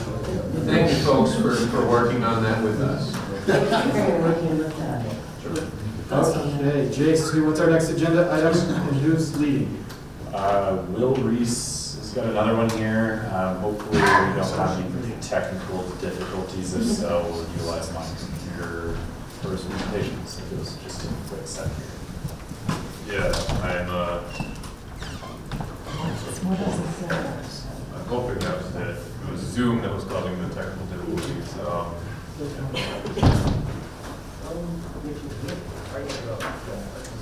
Hey Derek, can you stop sharing your screen here? Perfect. Hey, thanks guys. Appreciate the time. Actually, let's go ahead and, so it looks like we're going to take a 5-minute recess. Thank you all as well. So you Take care, know, guys. wheels in the window. So, yeah, give us a few moments for a 5-minute recess, please.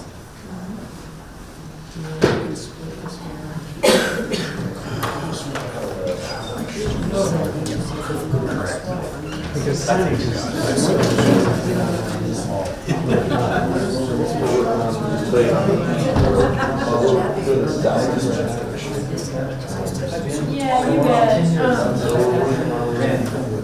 Okay, yeah, I'm very familiar. I mean, I know that I was gone for 10 years. That'd be great. Well, thank you. That was my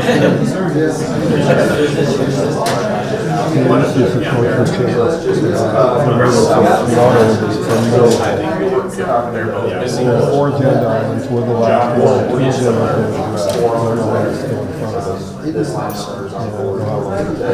spent a half an hour talking about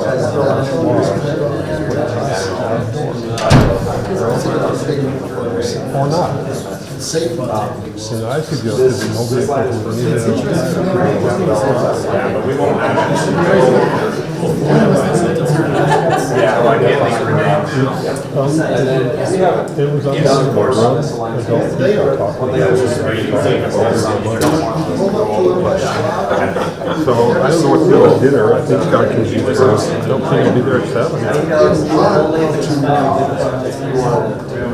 Yeah.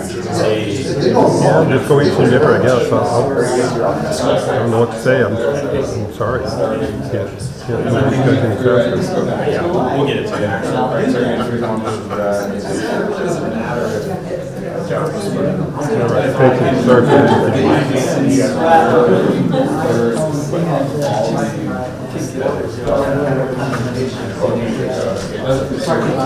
Well, he was the guy named. These guys are probably Make them or something different. the city is really going that far yet. That's my vibe. Yeah, well, you can, but there have to be reasons for that. And sometimes it will, if conditions in the neighborhood change, no problem. Setbacks for the.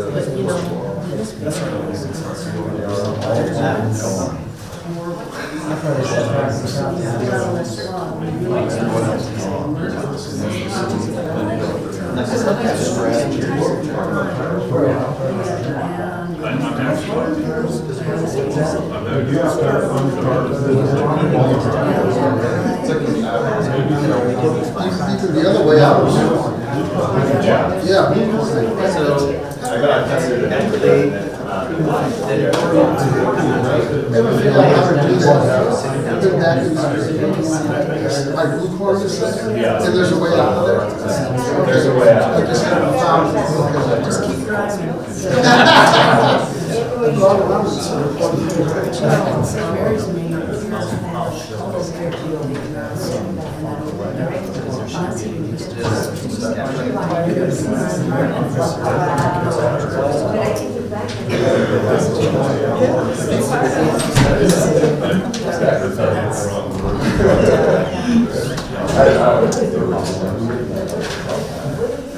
Okay, we are going to reconvene. So we are officially active again, and we will turn things over to you for a third time. All right, thank you. I think the technical issues were caused by Zoom, so luckily everyone else is in the room tonight, so I think we That is great news, Will. Thank you. So this application is in regards to the proposed Crossroads Part 2 subdivision. This is technically two applications here. There's a preliminary plan development and a preliminary plat. They're obviously associated with each other, so I'll give one presentation, but they do require two separate motions and votes. This is located in northeastern Montrose, on the northeast corner of Locust Road and 6600 Road. The project site is approximately 1.688 acres in size. It's zoned R4 High Density District. The proposal consists of a 13-lot subdivision with 28 residential units, as well as associated open space and right-of-way dedication.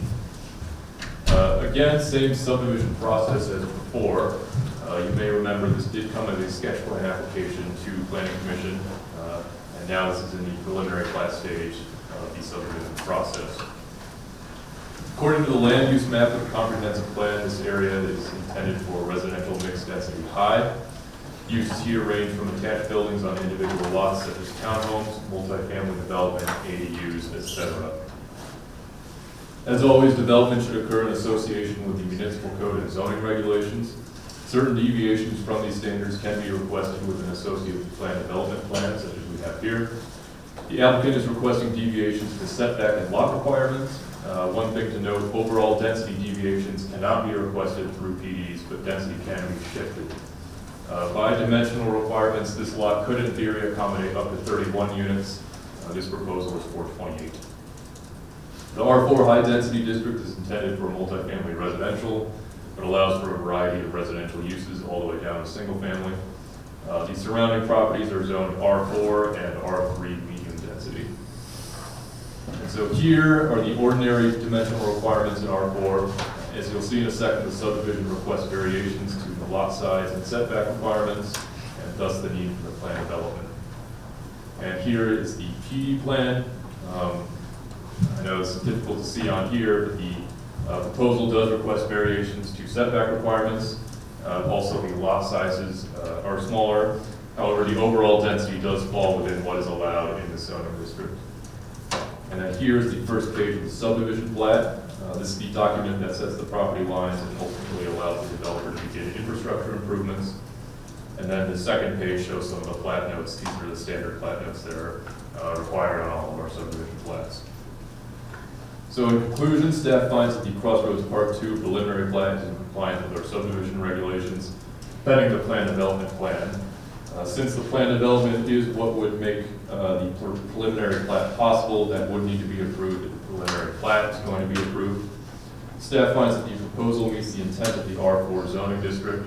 Staff recommends approval of the preliminary plan development and of the preliminary subdivision plat with the standard condition that we recommend for all preliminary plats. With that, that's my presentation. The applicant has sent me a presentation as well. I will pull that up here.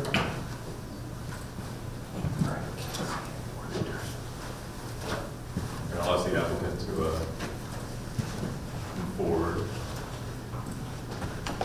And sharing.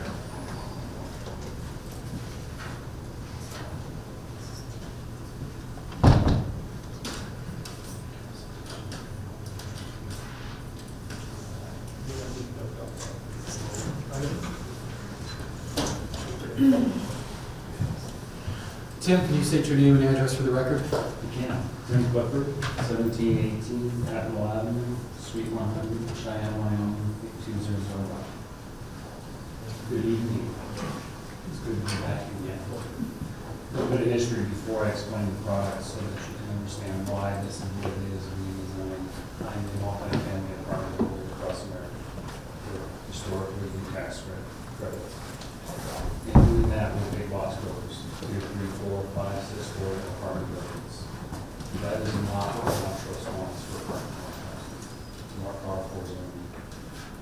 What's shifting in America and what's really important along this product type is that we're going to be for rent and for sale. We're designing a product that can be rented. It's also going to have a condo map overlay. What I mean by condo map townhomes that they can be sold.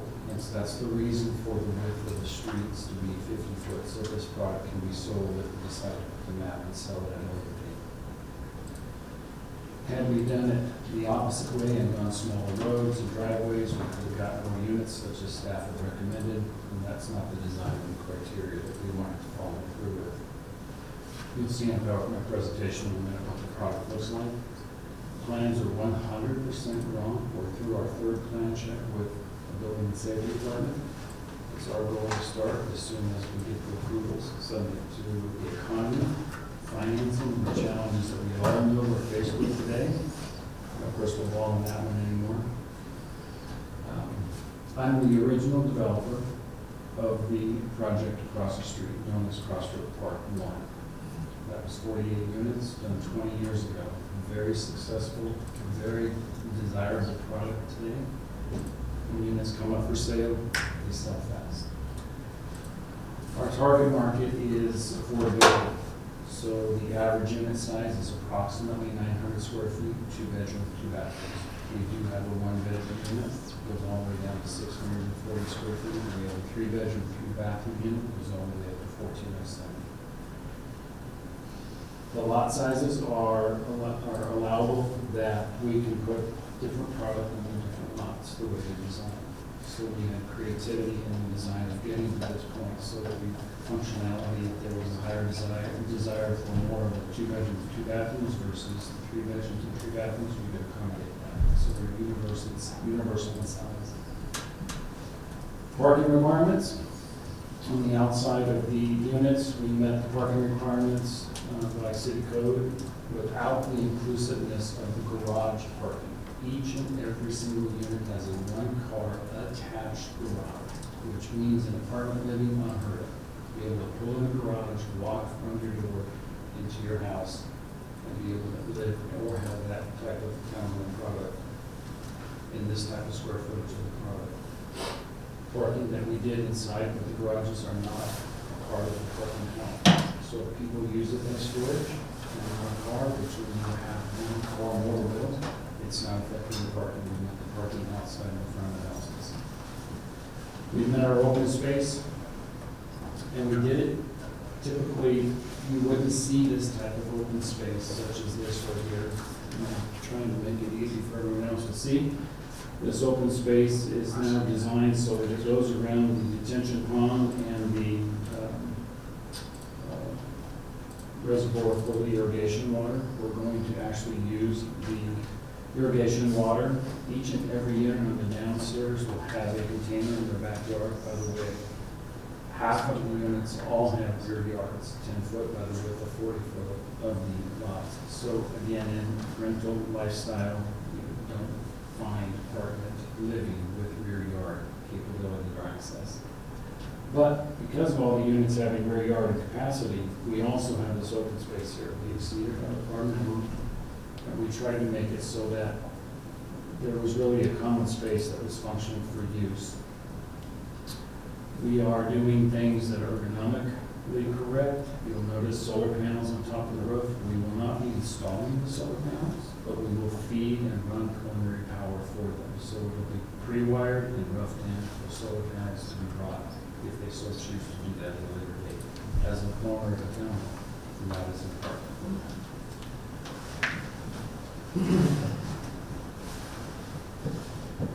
Now, hard to see over here in this area.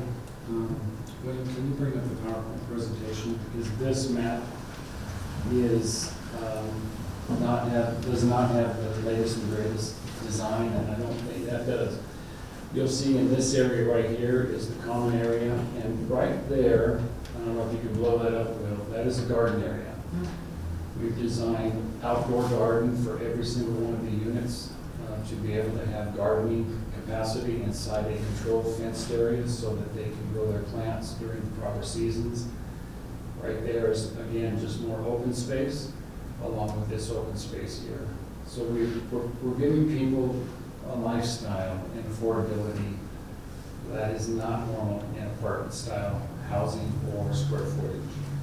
The key here is affordability. Our target is $300,000 to $325,000 value. If it's for sale as an average sale price, we'll be down in the high twos on the small units and the high threes on the large ones. That's our target for sale. It was not the original intent to sell them. They were going to be rentals right out of the gate, but that market is navigating in front of us, and we just have to navigate it. Pretty much is my presentation, unless you have questions. So Tim, which ones, you said half the units have backyard space, which half? All the downstairs units. So these are, by design, these are considered flat. So there's a unit down on the bottom and a unit on top. Oh, I see, that's Right, half. so every unit on the downstairs floor has a rear yard. Every unit on the up floor and the top have decks. Will, why don't you go through this PowerPoint presentation? That's just a site plan. Another site plan. You guys have seen this already. Those are the 13 lots. This is the condo plan, so that we can give you the understanding of what the parcel looks like with the condo plat that sits on top of it. Next one, Will. This just shows the open space versus the parking space and the actual unit of the garages, aka airspace. Next one, Will. This is the landscape plan. I'm sorry for the bad photo. I couldn't get a good clean one, but we've now shown all of our trees. Everything is designed in there. You can see that the garden area boxes are there. We've got meandering pathways that connect through the subdivision and go over here, so that the landscaping is very dense. If you're familiar with the project across the street, the landscaping is robust, and that's the intent again. Next one, Will. I just zoomed in on the garden area so that you could see that that's the area for the tenants to be able to use. The dog park is right next to it on the left-hand side. For a dog run. Next one, Will.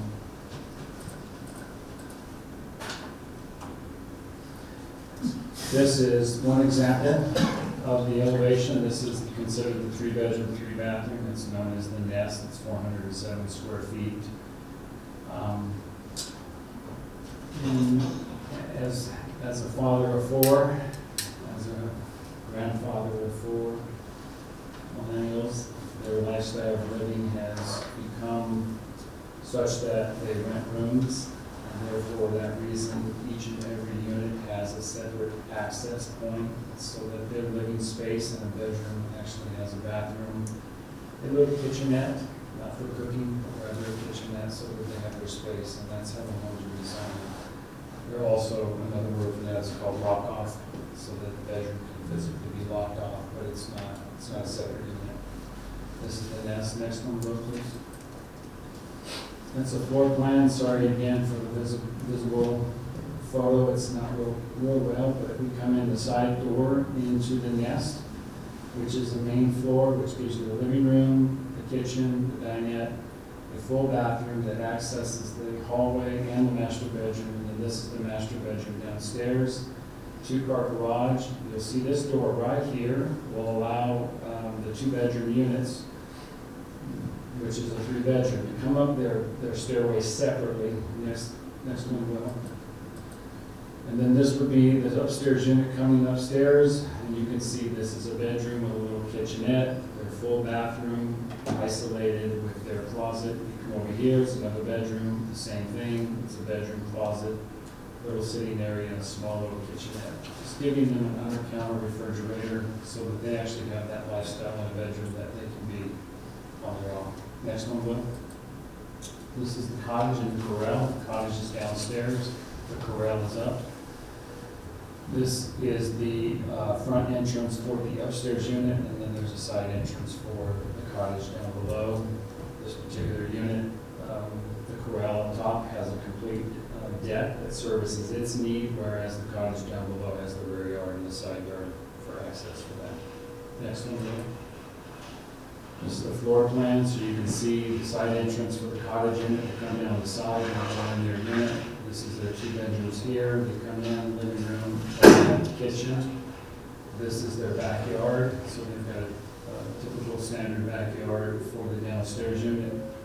And then you can see the wall dividing garages, so this particular unit will be able to come through the stairway and go upstairs. This car over here will come through a door there into the kitchen and access that unit. The next one, Will. This is the upstairs unit, so this is where the stairway would come up, and you would service that bedroom accordingly as living room, kitchen, bedroom, and the bathrooms. Out here, and this section doesn't indicate it, but this is the deck that squares in that whole area. Next one, Will. There's only 2 of these units. This is a particular design that we did so that we had some capability of common space indoors. These are 2, they're called vets. They're 640 square foot, 1 bedroom, 1 bathroom, full living room. They've got decks up top, and then there's a garage on the side and a garage over here. This is called the barn. And what this space is for them to be able to have growing vegetables, fruit, plants. You can actually see the water that's out in front. This is not a good depiction of what the irrigation water will look like, but it's an artist rendering. We've now brought that into a tank. There will be a tank underground that will hold that water instead of being above ground. Next one, Will. This is the floor plan. It's kind of hard to tell. The stairs are out here. This would be facing Taylor Street. You would come up a set of stairs out there, come down the hallway, and you would go in the doors into that unit, this unit. They're identical units side by side. 640 square foot. Next one, Will. That's it. Thank you. So there's your presentation of elevation, floor plans, product type. We could have gotten more units. We could have just put a big box. It would have been, as an apartment complex, it would have yielded a much better ROI, and much better net cash flow.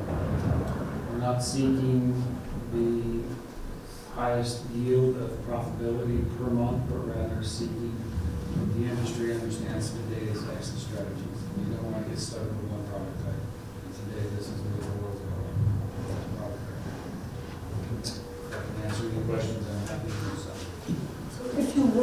affordable units? What would be the range? In rents, another natural question as we watch what's happening. Yeah. The sense of track that I follow, TCAC, tax credit allocation committee, would say that the rents should be somewhere as an average around $1,500 a month for a two-bedroom. For 2 bedrooms. That's what it's what it's saying. The market's demanding more right now because the Yes. cost of construction is demanding more. As the cost of construction starts to yield down, we'll also see the rents starting to adjust accordingly too.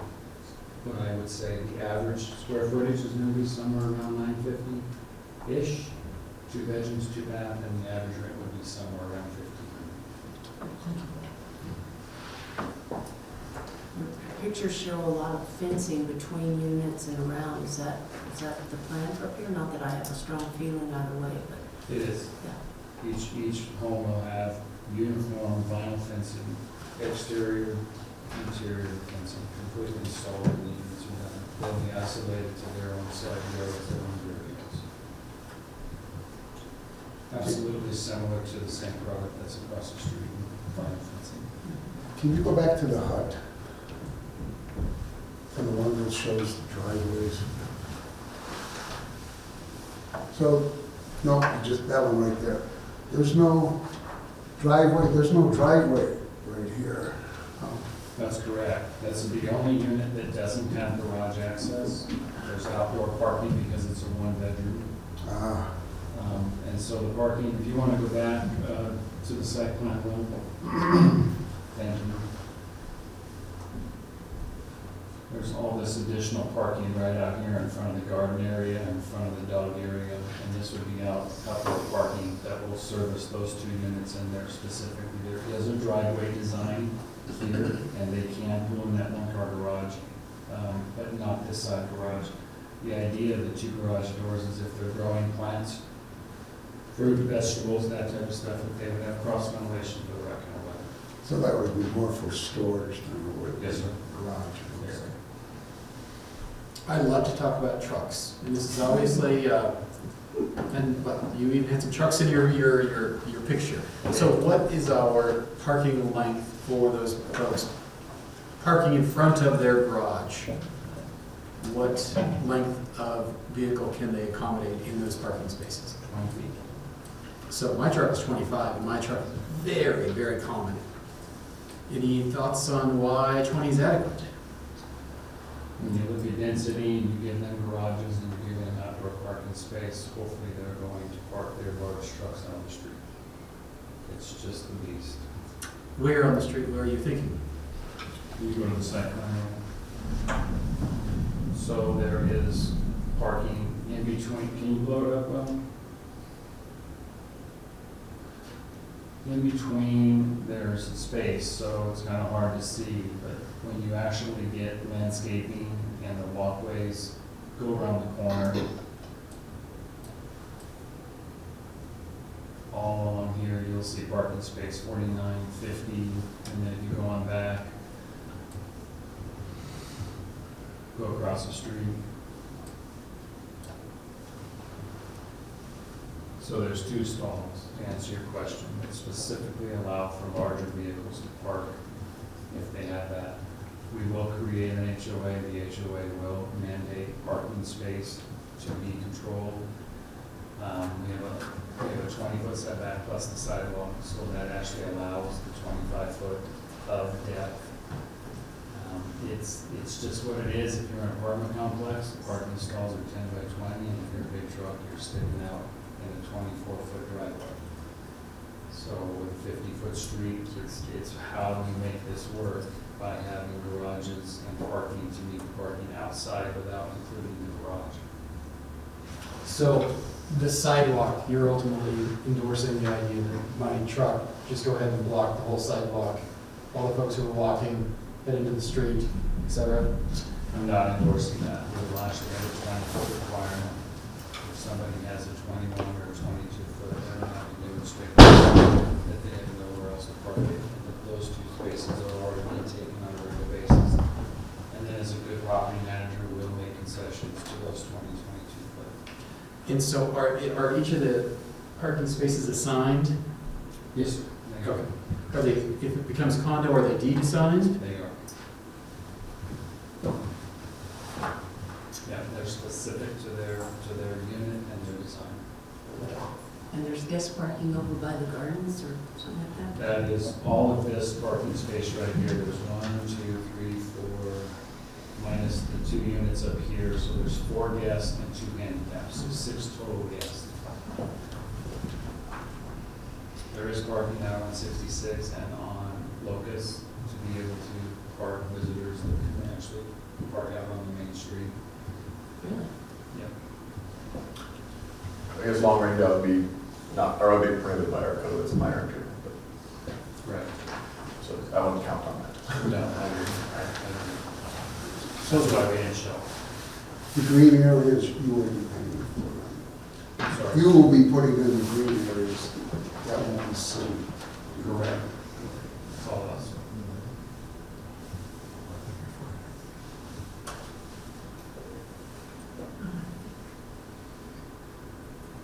You got something? So, you're welcome to answer this question, or will, what were the specific conditions that we were dropping some setbacks? We were shrinking some setbacks, if I remember right. What were, we can give an illustration of where those are? Yeah, so let me pull up the dimensional requirements for R4.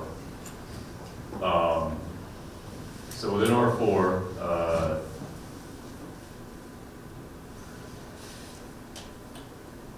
for a residential property, for a single family or a duplex, there's a front setback of 15 feet, a rear of 25, and a side setback of 5 feet. For all others, it is 15 in the front, 20 in the rear, and 10 on the side. This proposal requests between many of the buildings, so on the lot line runs right down the middle of some of the buildings. So it requests 0 feet on some sides. It requests, I don't remember off the top of my head, I don't know if you do, Tim. I can pull it up here.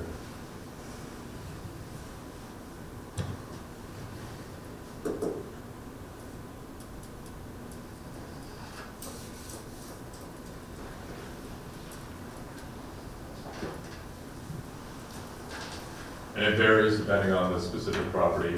But for example, on the northeast corner, that property, the request is for 9.9 foot setback in the rear. And then on the west side, it shows 7 feet.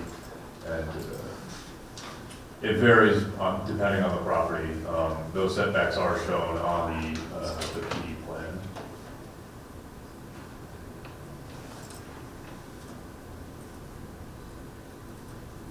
Mixed engineering is here tonight. And Randy can probably answer that better than I can. Would you like to add, Randy? Sure. Randy, can you come up and speak to this? And Tim, tell me what's the rear? What side are you saying is the rear? The rear of the lots are back here on this particular street. On the north? Correct. Okay. The rear is here on these, the rear is here on these, Okay. and the rear back here. Okay. Randy Fender, Mixed Engineering, 330 South Fifth. To answer your question, most of the setbacks are just on the rear of the units, because we put a 50-foot right-of-way through the middle of this. So normally in a PD, we would skinny that roadway down, make the road a little narrower, but Tim wanted a good-sized road that people can move, get through, and still have access, and same thing to be able to sell the property like that, a 50-foot wide street. So the only setbacks really we're after are the rear setbacks, which are just the people's backyards. As far as, I think on the north line, it's 12.5. On the east line, you're looking at 11.92 to 10.92. So we'll still have 10 feet. And then in between the buildings, besides where you have like a duplex, so you have a 0 lot line. So really it is a variance on the setback, but really not, because every duplex has a lot line between it, so you can sell that one and sell that one, because it has to be a 0 lot line. So the only thing is, if you have neighboring properties, is to keep those setbacks there, which there's 10 feet between each one of the buildings themselves.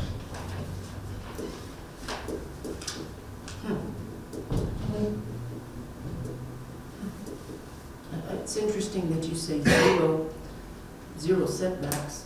Well, all duplexes have a party wall. So you buy one half, Yeah. somebody else buys the other. You can't really put a setback in between those because they're attached. And that's typical for any triplex, duplex. So you're going from a required rear setback of 25 to 20. 20 or 25. 25, actually, Yeah. from anywhere from 9.2 to 12.5.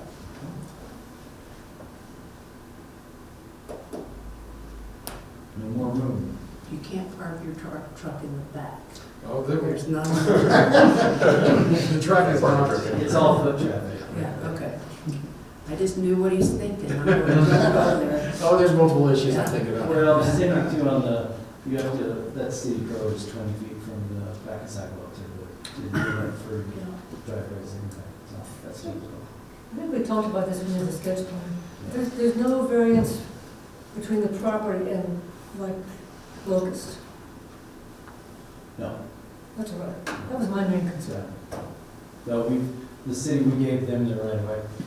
All the way through there. That's nice. We've accommodated, so if they put in a roundabout, that everything we have in there is screened far enough back that they can still do that without us. Good. I don't have any more questions. I don't. I've got more for Will though. So, Will, going back to parking, we've got a lot of these lockout units, which turns into entire extra dwellings, theoretically. Let's just say somebody, we've rented this and we've got 3 separate parties living in some of these lockouts. Does our parking accommodate all of those other separate folks? Because we've got all these separate lockout type dwellings?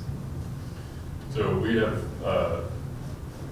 parking standards that we follow. We consider these either a duplex or a multifamily development, and so we require the ordinary parking as required by those building types. And so, under that circumstance, per unit, it's 1.5 cars, if I remember right? 1.5 cars per unit for multifamily. But we ultimately could have a 3-unit, 3 completely separate people, 3, in fact, I could have my couple, my spouse also in one of those units, and so we each have 2 cars. Now, I only have 1 deeded space. Well, I have even less than 1 deeded space. If I've got a 3-unit with 2 optional lockouts, I've still got 3 units in a roundabout way, but yet I've got 1.5 parking spaces for a 3-unit property. Is that possible that could happen? You're getting into things that I would rely on working buyers or building official to make determinations on. Okay. Do you have any thoughts on the scenario? Typical parking, 1.5, 2.25, depending on what agency, what city you're in, are predicated off of bedroom counts. Mhm. Don't get caught up on the word lock off. Lock off is designed to be able to give an adult child or an adult parent to come back home Mhm. and have privacy, so that they're not sharing the kitchen or the bathroom. We have independent living in that. It's not changing the parking requirement. 3 bedrooms to 3 bedrooms, 2 bedrooms to 2 bedrooms. The parking is met based on their bedroom counts. So what we've met that parking requirement outside based on our bedroom count by the units that are designed in this project today. No different than an apartment complex that has 12 units to 1 building and parking that goes around it. It's still 1.5 parking spaces, and the average is 1.5 is going to be the average cars parking in the parking lot. We've got in Southern California down to 1, and believe it or not, we have empty parking spaces on any given day of the week with that concept. So you can't get caught, I don't get caught up on the fear of running out of parking space, because out of the projects we've done over the last 45 years, we haven't had that problem by us. But if they're deeded, there's only so many places that I can park, and there's very, very few visitor parking spaces. And so I'm just thinking about my sister-in-law who moved from San Diego, very tight complex. And there was a good number of visitor parking spaces, along with she had one deeded space. So whenever I visited from here to San Diego, there was still plenty of opportunity. I don't see I don't see much at all in the way of visitor parking, along with the idea that if I've got my adult child, myself and my wife, there's clearly 3 vehicles, and I don't understand where I'm parking even my own 3 vehicles. Each unit has 1 car garage and 2 outdoor parking spaces. Okay. Each unit, except for the huts, have 3 parking spaces accommodated for them. And to piggyback off that, to Bill's point and to the applicant's point, we're looking at units here, and that's what we're looking at. And so they're not requesting any deviation from any parking standards tonight. So I think we're going, well, it's a good question. I think we're going down a rabbit hole that I don't think we necessarily need to go down, because that's not a deviated request. I've exceeded the parking requirements, to be honest with you. Some cities are building apartment buildings with 0. In California, you better have a good bike. Anyway, these second-story apartments are not ADUs. They're Gotcha. separate utilities, separate entrances, isolation walls, party walls, 100% separation. Any more questions, or shall we go to the public? So let's open our public comment period. So state your name, state your address, and ultimately 3 minutes. I'll give you a 1-minute warning, and then I'll politely cut you off. And so, ma'am, go ahead and stand up and give us your name and address, please. I'm Kathy Johnson. I live at 1705 Locust. I've been there 23 years and 8 days with Moose County. When I moved in, all 4 lots on that intersection were vacant, and then Crossroads came in, and now you're coming in again, and this is a mixed city-county area with all kinds of different land uses. I would hope that you have given some thought down the road to its widening the roads. Both Locust and Hillcrest are pretty narrow. It's really hard to find a parking place for yard sales. So I hope that that is part of the master plan that you're thinking of in this area. And also, I am concerned about the landscaping. Crossroads has some pretty good low water use landscaping, but I noticed a whole lot of what looks like bluegrass in your plan. And I would like to see the city mandate no bluegrass and high water landscaping, because that's the road we have to go down. Thank you for your comments. Mr. Renfro. Renfro, 760, 6600 Road. I thought it was pretty, this is a very an innovative design for your product. I thought it was pretty cool to see solar panels and stuff like that on your products. I don't know if you do a lot of that or not. I think my concern is, go to you guys and you can talk to Scott, gets into making sure you guys got roundabout accesses, other stuff like that.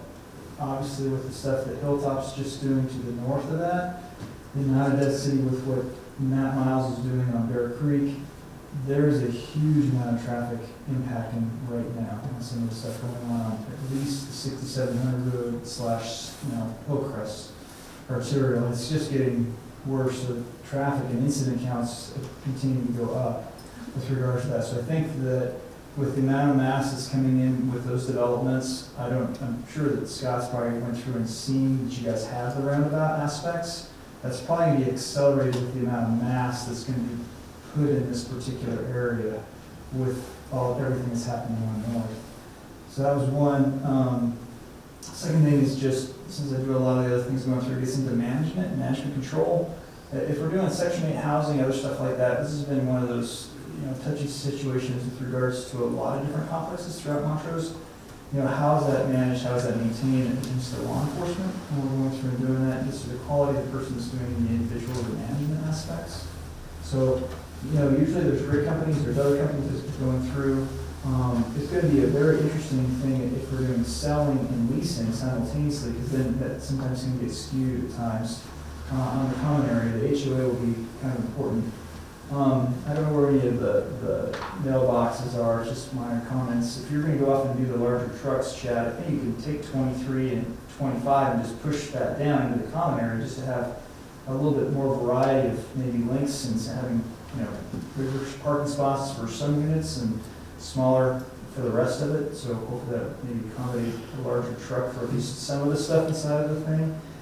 And my last thing is that, the crossroads I thought was really cool. I love the maple trees on the side. It'd be cool if they're doing maple trees and just extended it all the way down from maple trees on 6700 Road, just to maybe go up and continue some of that stuff. I think it looks pretty cool, in my opinion. She's saying, no, she doesn't like the maple trees. I like it. Those trees don't belong here. They don't? They look beautiful, in my opinion. So I think they look nice with regards to that, but I guess my last comment, and I talked with Scott about this earlier, it's just ingresses and egresses. I thought about just ending off and just not even going in and doing a roundabout, so you're not even hitting 6600 Road, you only have one ingress and egress. Just because of the amount of traffic that's going on 6700 Road, because everybody's going to the dump, to be honest with you. So those are my comments, just to kind of go through and help with the planning stuff. So, back row, ma'am, please. My name is Marisela Ornelas at 2091 Locust Road. I've had the Locust White House for a while now. I'm growing right now during improvements, and I'm really happy towards Mr. Clifford's project. The only thing I'm concerned with is basically the fence between me and him, the line between us. And I wouldn't really like the dogs crapping and peeing on my side. I don't mind if they go to the front, but I don't want no smell going to my section of the land. If we could put a big fence there or something, just kind of balance it out so that I don't have all the noise from everybody on that section to everybody that's on my side. As well as I would like to also, since he's coming in and coming all the way to the end, I'm hoping maybe I can connect with septic for 2091, which I was hoping eventually we can have septic service or city service for septic all the way down Locust Road, because all of us need that, so that we kind of can fit into the city. I don't know if that's in the plans for the city anytime soon, but since he's connecting me so close to me, I would like to find a way to at least connect to the city sewer through his line, if possible. Okay, thank you for your comments. Thank you. Yes, ma'am. Valerie Myers, 60574 Oak Grove Road. I just want to say, I just think this is such a fantastic plan and something that is really well needed in Montrose. I just actually took a survey, I don't know, a week ago that was put out asking about affordability, and we continue to see articles in the newspaper and online about affordability. And I hear the word apartment and that they could be rented out, but this design is condominiumized. And so these units would fall well below what is affordable in Montrose. And right now, just for an example about affordability, there are 92 houses in Montrose as of the hour before I came here on the market that are stick-built homes. The median price of what is available is $615,500. Now, there are an additional 6 properties that are townhome or condo qualified. And those 6 properties, the median price is $440,000. Mr. Clifford just said that the goal is to make these around $300 to $325 apiece. That means that these are below. This actually gives real affordable housing to people that can, there's options. And this is really innovative, like John said, it's like nothing else is like this in Montrose. I just think it's a fantastic plan. Crossroads 1 is very successful. I think Tim mentioned, like, they come on the market and they sell. That is very true. There are 2 on the market right now. They both went like that under contract, and that has been the history of the other units. It's a well-loved community. I just think that it'll be a great addition to affordable housing in Montrose. I wish it was bigger. I wish there was more of it. I'm a realtor, if you don't know. I could sell these all day long. Like, we have buyers for this. If someone was to pull a mortgage, even if they got, conventional will do 5% down. If they put 5% down on this property with their taxes and insurance at the going rate today, that would be $1,800 a mortgage payment. That's affordable. You can't, there's like, I looked out like what's available for rent right now. What is available for rent right now under $1,800 is 10 properties in this entire county. And I scavenged every single place that was advertising what is for rent. So I just think it's a fantastic program. We need this, and I hope that we see it built. Thank you for your comments. Anybody else? Public comments? Okay, closing the public comments section. Do you want to follow up with any comments? Sure. I'll do everything I can to not put that grass in there. There's so many alternatives. Sister, I'm on that page and we're gonna do it. I'm not a landscape designer. Sorry, I mean that back to you. I'm not a landscape designer. I don't dabble in that. You're right, something needs to be better there. The trees are drop dead gorgeous on that property. If they're not proper for this indigenous use, then I'll look at that too. We do want continuity with Crossroads. It was a very, very, very successful project. 20 years ago, I was 40 years old when I brought that project to this town. I've got a family here. I was proud when I finished that because it was successful. It was desirable, and it still is today. Valerie, that product is dead on, and this town needs that type of product today. Marcella, I'll give you a tall fence. We will separate the properties with that tall fence, and I will make sure that when we install the sewer line, that you'll know where it's at, and we can even talk about some way of extending it to your property line. Thank you. Did you get that down, Sharon? You Keep the dogs on that side. Do you want to address anything about Section 8? We want to be very open to all incomes and et cetera, we as a group, but if you want to address anything, feel free. Chad, this is not a subsidized project. I'm not asking for subsidies, tax credits, none of that. I'm not, this is not Section 8, this is not a tax credit, this does not have subsidies. This is a market rate product.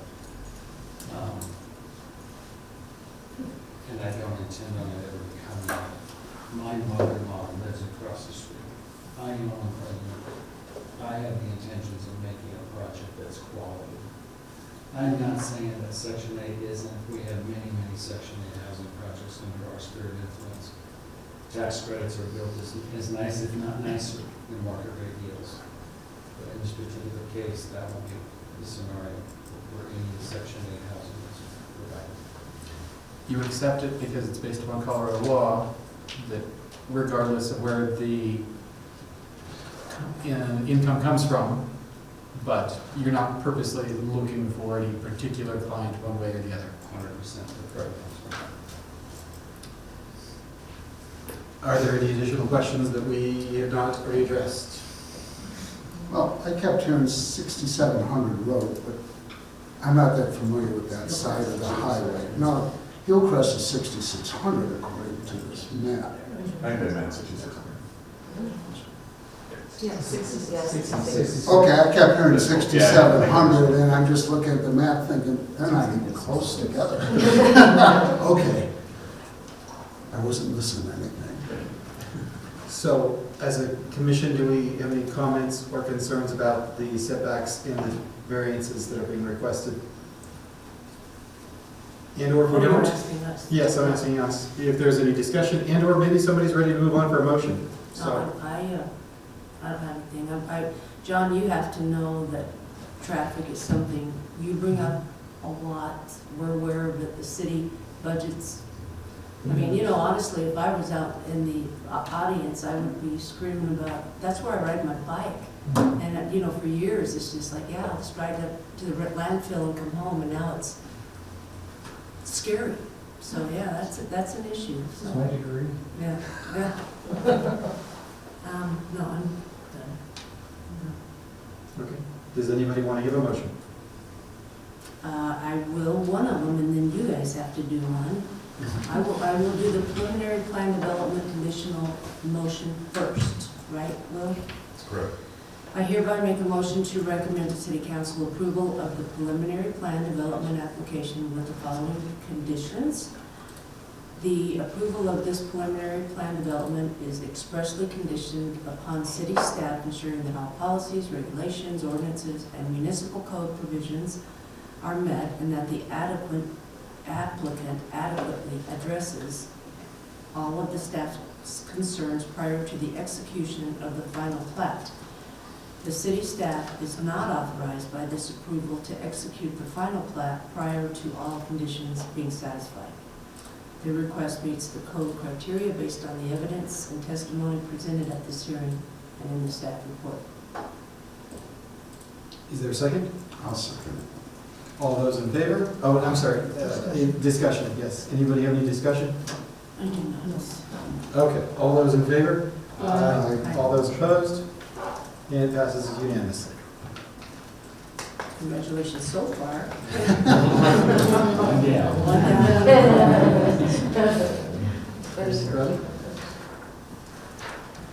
I hereby make a motion to recommend to City Council approval of the preliminary plat application with the following conditions. The approval of this preliminary plat is expressly conditioned upon city staff ensuring that all policies, regulations, ordinances, and municipal code provisions are met, and that the applicant adequately addresses all of staff's concerns prior to the execution of the final plat.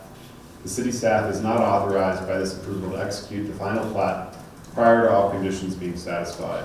The request meets the code criteria based on the evidence and testimony presented at this hearing and in the staff report.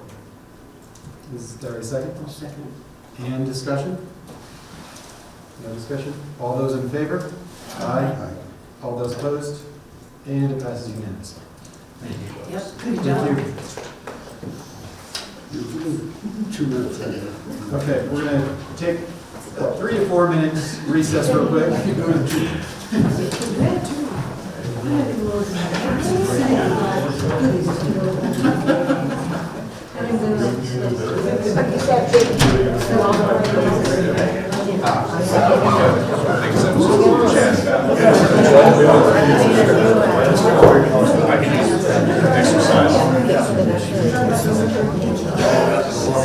It's been an endlessly long day. Oh, yeah, I'm old now, it's time, it's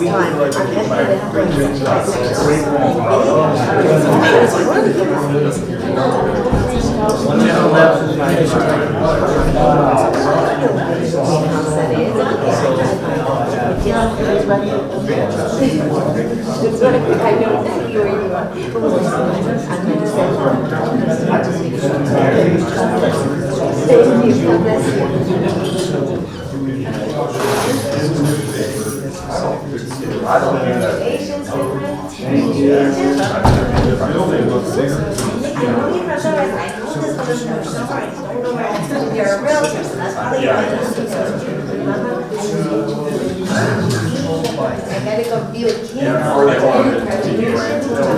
safe, Jen. Thank you,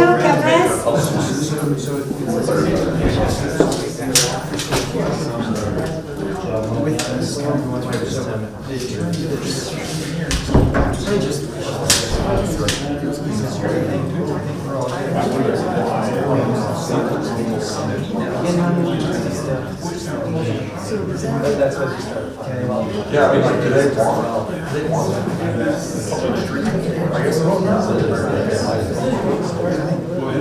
And there will be some people who will do that.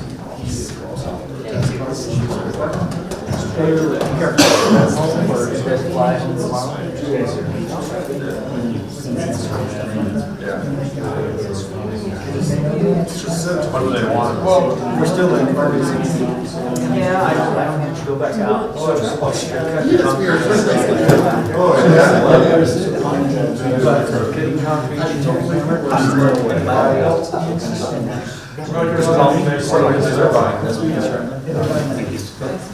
Adios, guys. Are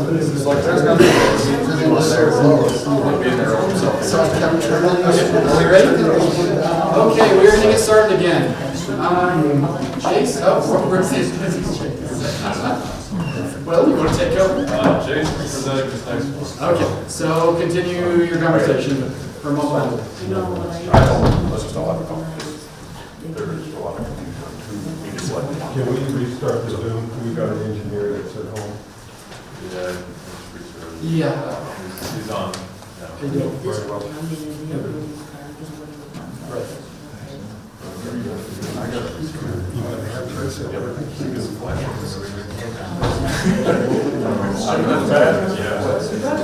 Yeah, and I did that. That's what I want. It's a work tool for me. I can see it well, you know. You're right. But my camera is not but I can do a small try. Yeah, I understand. Yeah. So we can work on what's happening. Seriously, like in Salem, some kids that are. Oh, okay. Yeah. Jace, you are the man. Thank you, commissioners. So we've got an online attendee for this one, the engineer for this next project. So we're just going to try and speed that up. And I'm not even going to attempt to share my screen, so we're going to go through Scott's. That is the technical. Apparently, the computers don't like planners today. So, are you muted? Okay. All right, so I will just share screen.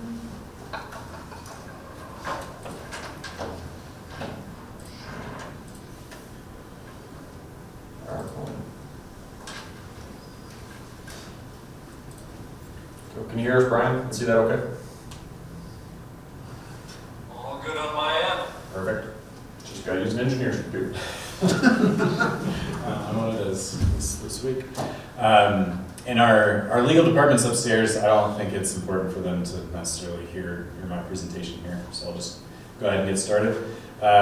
So the next item I've got in front of you, commissioners, is a request for a sketch plan for a subdivision of 58.7 acres in southwest Montrose. Project known as the Trails at Cobble Creek. In the packet and in the notices, it was noticed as Cobble Creek West. So we just changed the name, or excuse me, the applicant changed the name. So no real issues there. Just wanted to point that out. Also, the applicant is Monumentum Development LLC. So as shown on the map here, this is the subject property outlined in red, directly adjacent to the west of the Cobble Creek Golf Course, as you can see there. So just a little project background. As previously mentioned, we've got a site size here of 58.7 acres. The zoning of the property is R3, which refers to medium density districts.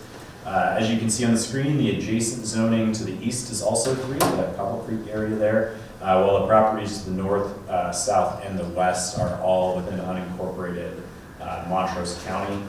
I believe they're zoned as general ag. As proposed, the development will contain 203 residential lots. That equates to approximately 3.4 units per acre. It's well below the maximum density threshold for R3, which actually could go up to 6.9 units per acre. Not going to go into this slide in too much detail. We've seen it twice tonight, but this is just the general subdivision process we're looking at. And right now we are really in step 1 of that. This is the sketch plan. The next step would be the preliminary plat, which would again come in front of you. And then the final plat would follow that to City Council. Here's the comprehensive plan future land use map. As you can see, this is designated as residential mixed density medium. The intent of this is to provide for a variety of residential types mixed within the neighborhood, including single family homes, townhomes, duplexes, and triplexes. As shown, you can see it generally conforms with the rest of the area as all residential mixed density medium. Just for some additional information, here, the future land use map within the comp plan illustrates a general and somewhat flexible location and extents for various land uses and densities. Additionally, the municipal code and zoning regulations specify land uses and densities, bulk and height requirements, setback and other development standards allowed within each zone district, which I'll go into a little bit in the next slide. And lastly, development needs to conform with those specific standards and should also be in general conformance with the comp plan. So just a little bit more on the zoning here. Per section 4-4-7 of the municipal code, the R3 zone is intended to provide an area which is suitable for single-family homes and duplexes. The current zoning is generally compatible with the conditions in the area. As I mentioned, we've got that Cobble Creek development adjacent to the east. This is kind of seen as a continuation of that in some ways. Zoning continued here. This is just a dimensional bulk standards chart for the R3 districts. Really nothing noteworthy to mention here. The subdivision is going to have to meet these standards. There's no deviations from these standards proposed. As previously mentioned, we're looking at 203 lots. That equates to, again, 3.4 units per acre, which is well below the maximum density of 6.9 units an acre. And then this is where we get into the actual sketch plan itself. I know it's a little bit tough to see. It is within the packet as well. As shown, it's going to consist primarily of patio homes and standard single-family residences. In addition, the plan proposes approximately 12 acres of open space, which equates to just over 20% of the total property area. There's two items I wanted to point out, and the applicant will likely go over these a little bit as well. But these are things that the Planning Commission, I see, could provide some valuable input on. The first is the lot depth for those lots that are buffering 6400 Road. So these would be the lots furthest to the east of the development that are abutting the main road there. The applicant has indicated that the lots that are abutting this road are actually less than the required standard depth. Required standard depth for lots along arterials is 125 feet. And I believe these are 110 to 115. Again, I'll let the applicant speak a little bit more to it. From a staff standpoint or review standpoint, we can support this if there's a landscape buffer between the roadway and the lots themselves. But again, this is something that maybe just think about as we're going through this to provide some input on. There's a reason for that 125-foot depth. As roads get busier, they get louder, and that's really kind of the emphasis behind it. And it's also to account for future right-of-way acquisition at times, I guess, as well. So that is one of the things for potential discussion. Another topic is interconnectivity between this parcel and other parcels. So a planner's overall dream is interconnectivity throughout multiple neighborhoods. That doesn't always happen, as we know, but that's kind of the general thought. However, this plan really doesn't have much connection to the northern or southern properties. This is a little unique from my lens as a planner. The properties to the north, they kind of partially developed within the county. Interconnectivity is really difficult from a roadway standpoint. It might be appropriate for pedestrian walkways or a pedestrian path to the northern property. It doesn't seem overly appropriate for a roadway. And the same goes to the property to the south. That property is inundated with wetlands. It has a pretty small buildable area, actually, and it doesn't seem totally appropriate for a roadway to connect within it, but maybe a pedestrian connection there. So again, wanted to provide those as maybe just some thoughts as discussion moves forward with the commission tonight. I'll jump into the next slide here. So this is just kind of the conclusion. The review and discussion of the sketch plan is informal and non-binding and serves as guidance really to the developer. Staff recommends the Planning Commission share any feedback with the applicant. We kind of went over a couple of topics there, and then they can kind of proceed with the preliminary plat as they see fit from any comments we have. So that concludes what I've got this evening. The applicant also has a presentation that's brief that they can go into. So either we can open it up to staff questions now, or if you want the applicant to present, I'll to you all. Any staff questions? So quickly, you said no connectivity to Cobble Creek at all. I mean, if they want to go to Cobble Creek, they go all the way around? Well, yeah, I'm talking about specifically to the properties north and south. So this is, Cobble Creek is adjacent to the east, so it's across 6400 Road already.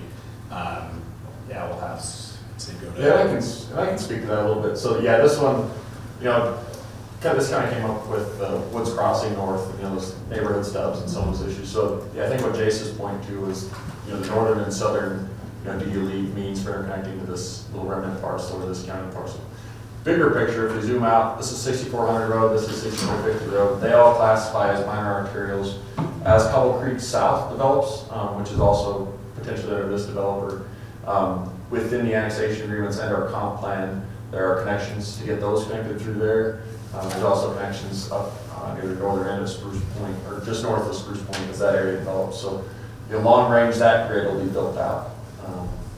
And, you know, initially though, this will go up 6400 to essentially, I guess, Oak Grove, and hang right. And their traffic studies would reflect that kind of near-term future.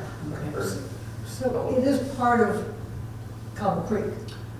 Not directly, and might be a question for the applicants, this their affiliation with Cobble Creek. I know they've been in contact with some, but not directly related. It's kind of different. I'm James Temple, I'm the developer from 2955 Belmont Road. And we are Cobble Creek West. This is we're buying it from Weststar Development, who is the developer at Cobble Creek. So we're going to have memberships in the golf community and the shared walking trails. So anybody from Cobble Creek can come use our small parks and our dog park and our walks and our trails. So we're doing connectivity with a golf cart path as well as walking trails. So we're part of Cobble Creek. Chase, can you show me, draw me roughly, where is Chipeta? I'm trying to truly get a better idea of this. Oh, this is, Okay, there's Chipeta. Yeah. Thank you. Can you not remember Oh my gosh.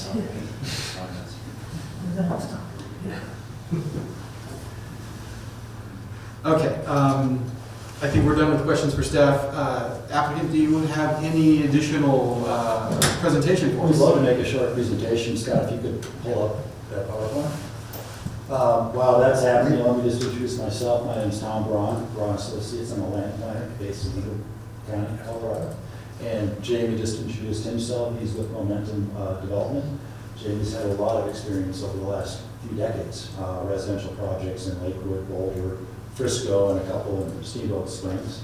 Micah McKee is our local man on the ground here in Montrose, helping Jamie with putting this project together, and Brian Welch, our civil engineer, is available via the Zoom call. We very much understand. What is your address? My address? Yes. My office address is 12 Bell Road, Vail, Colorado. We fully understand and know what sketch plan is all about. We know there's no vote taken or anything else. We look forward to sharing with you how we put this project together and what some of Jimmy's goals are for this project. And we very much look forward to hearing from you what's on your mind, because as we move forward into the preliminary plan, the investment of energy and time to put the application together gets much more extensive. And if we miss something, if we're off base with something, we'd love to hear it now rather than during the preliminary plan process. So this is it's often viewed as, oh, it's just a sketch plan process, but it's really, really very important. I've got this presentation to walk through with you. I would rather think of this as just a conversation, so feel free to interrupt me with questions as we're going along, and we'll share with you a little more about how we put this project together. So you can go ahead to the next slide, Scott. First of all, the need. Micah and Jamie have been following the market here in Montrose for some time. They are convinced that there continues to be strong demand for residential development in your community. I think the town's master plan recently adopted kind of comes to that same conclusion, and the housing study that the city's embarked on furthers that belief that more housing is needed. In fact, one of your city council persons was quoted in the paper when that project was started that we know we need more housing. Let's do a study to learn more about what our needs are. Another unique aspect of this property is that the zoning is in place. It's zoned for R3. So it's not really a question at all of should this site be developed for residential. It's rather how should it be developed for residential. As Jamie has approached this, his goal, it seems very clear to me, is he wants to create a livable place. He wants to create a place, a community that has assets and amenities that make you want to be there. Never once has Jamie directed us to pound as many lots as we possibly could out of this project. Hence, that's why you see us with 20% of the site is open space, and the majority of that open space land is perfectly buildable, developable property that we're creating parks and open space corridors with. As we approach the site design, it was important for us to respond to the site in terms of what it's telling us, what the land is telling us is appropriate for the development. We see water as being a potential really strong amenity that we can build into the community and the design, landscape design for the neighborhood. The Cowell Creek Club is a great opportunity right next door, and Jamie's been working with them on club memberships and that sort of thing, and then physical connectivity so you can get from the neighborhood over to Cowell Creek via golf cart, walking path, what have you. Open space, a big factor with how we put this project together. I think Jace mentioned that the R3 zoning could allow up to 6.9 units per acre. We're at about half that with this level of density. Trails, another huge element of the project. You know, you talked about project names, the Trail of Cowell Creek. Subdivision names are interesting things. What I've learned over the years cynically is that if you've got a project named Aspen Grove Subdivision or Meadow Vista Subdivision, those are the two natural aspects of the project that were desecrated by the developer. And the name becomes just a silly kind of thing. We're walking the talk here with the names Trails of Cowell Creek, Trails of the mantra. That's what the project is really all about. Scott, you can go to the next slide. Good. These drawings we, I think, just looked at. The drawing on the right is the vicinity map as per what your sketch plan requirements ask the applicant to provide. To the left is just a little more zoomed in version of where the trails are in relationship to the Cowell Creek development. Next slide, Scott. Thank you. Existing conditions, this one addresses the zoning. We're zoned R3, we've got the PUD next door, R3 zoning up off to the right where the current project is going in. Around us to the north, west, and south is county land, and that's all zoned general agriculture, and that's the basic use in most of those properties surrounding us. Next slide, Scott. Existing conditions, there are a lot of things going on this site, both in terms of man-made features that are important, as well as the natural characteristics of the property. We've got 6400 road running the entire length of the property on the east side. We've got a 50-foot power line easement kind of diagonally cutting across the north end of the property. There's an irrigation ditch that runs across the south end of the property and kind of merges into the Happy Canyon Creek, or Happy Canyon Creek. Yes. Corridor. That ditch provided irrigation water for about 48 acres of the 58 acres of the total site area. Down in the southwestern corner of the site, there are wetland areas as well as flood zone area attributable to the Happy Canyon Creek. So those are some of the site influences and opportunities that we see as we took a look at this property, but the vast majority of it, the site is not pan flat, but it slopes maybe 1.5% from the south east corner to the northwest corner. So it's really a flat, buildable piece of property. Thank you, Scott. So we took Jamie's goals and what he's trying to achieve. We took the site, we put them together, and that's really what resulted in the site design. One of the first things that you might see, and I'll kind of cover this at a high level and drill down into a few topics a little more explicitly, but it's a north-south oriented rectangular site. And in the road pattern, you see a north-south orientation in response, in large part, to the basic shape of the parcel we have to work with. You see our site access coming off the 6400 road. Another obvious consideration of the project. Up on the north end of the property, you see a green swath. That includes that power line easement. The power line easement is 50 feet wide, 25 feet either side of the center line of the power line. We've set our lots back to provide a 100-foot corridor in that area. Just have a little more separation between the lots and the power lines. Is the state 50 feet? Did the state have a law for that? How far on each side? I don't know. The easement itself right now is 50 feet wide. We doubled down on that and set the lots back to provide a 100-foot corridor, basically. The ditch that we saw at the south end of the property, our plan is to relocate that ditch to run it right along the property line. It kind of strays away from the property line as it moves to the west, and we wanted to be a little more efficient with the land area, and so we'll move that ditch down to the south so it runs right along the property line. The beauty of that ditch is that it's at the high point of our property. The site slopes to the northwest corner, and so it creates the opportunity for us to take that ditch water, run it through those 3 open space corridors you see between all the lots with the ponds in them, and to create a water feature that can bring moving water right down the middle of the property and another corridor off to the east side in the northeast corner there. And those parks are about 100 feet wide. They narrow a little bit in places, but they're on average, they're about 100 feet wide. So it's not just a token 15-foot walking corridor path, it's a legitimate piece of ground.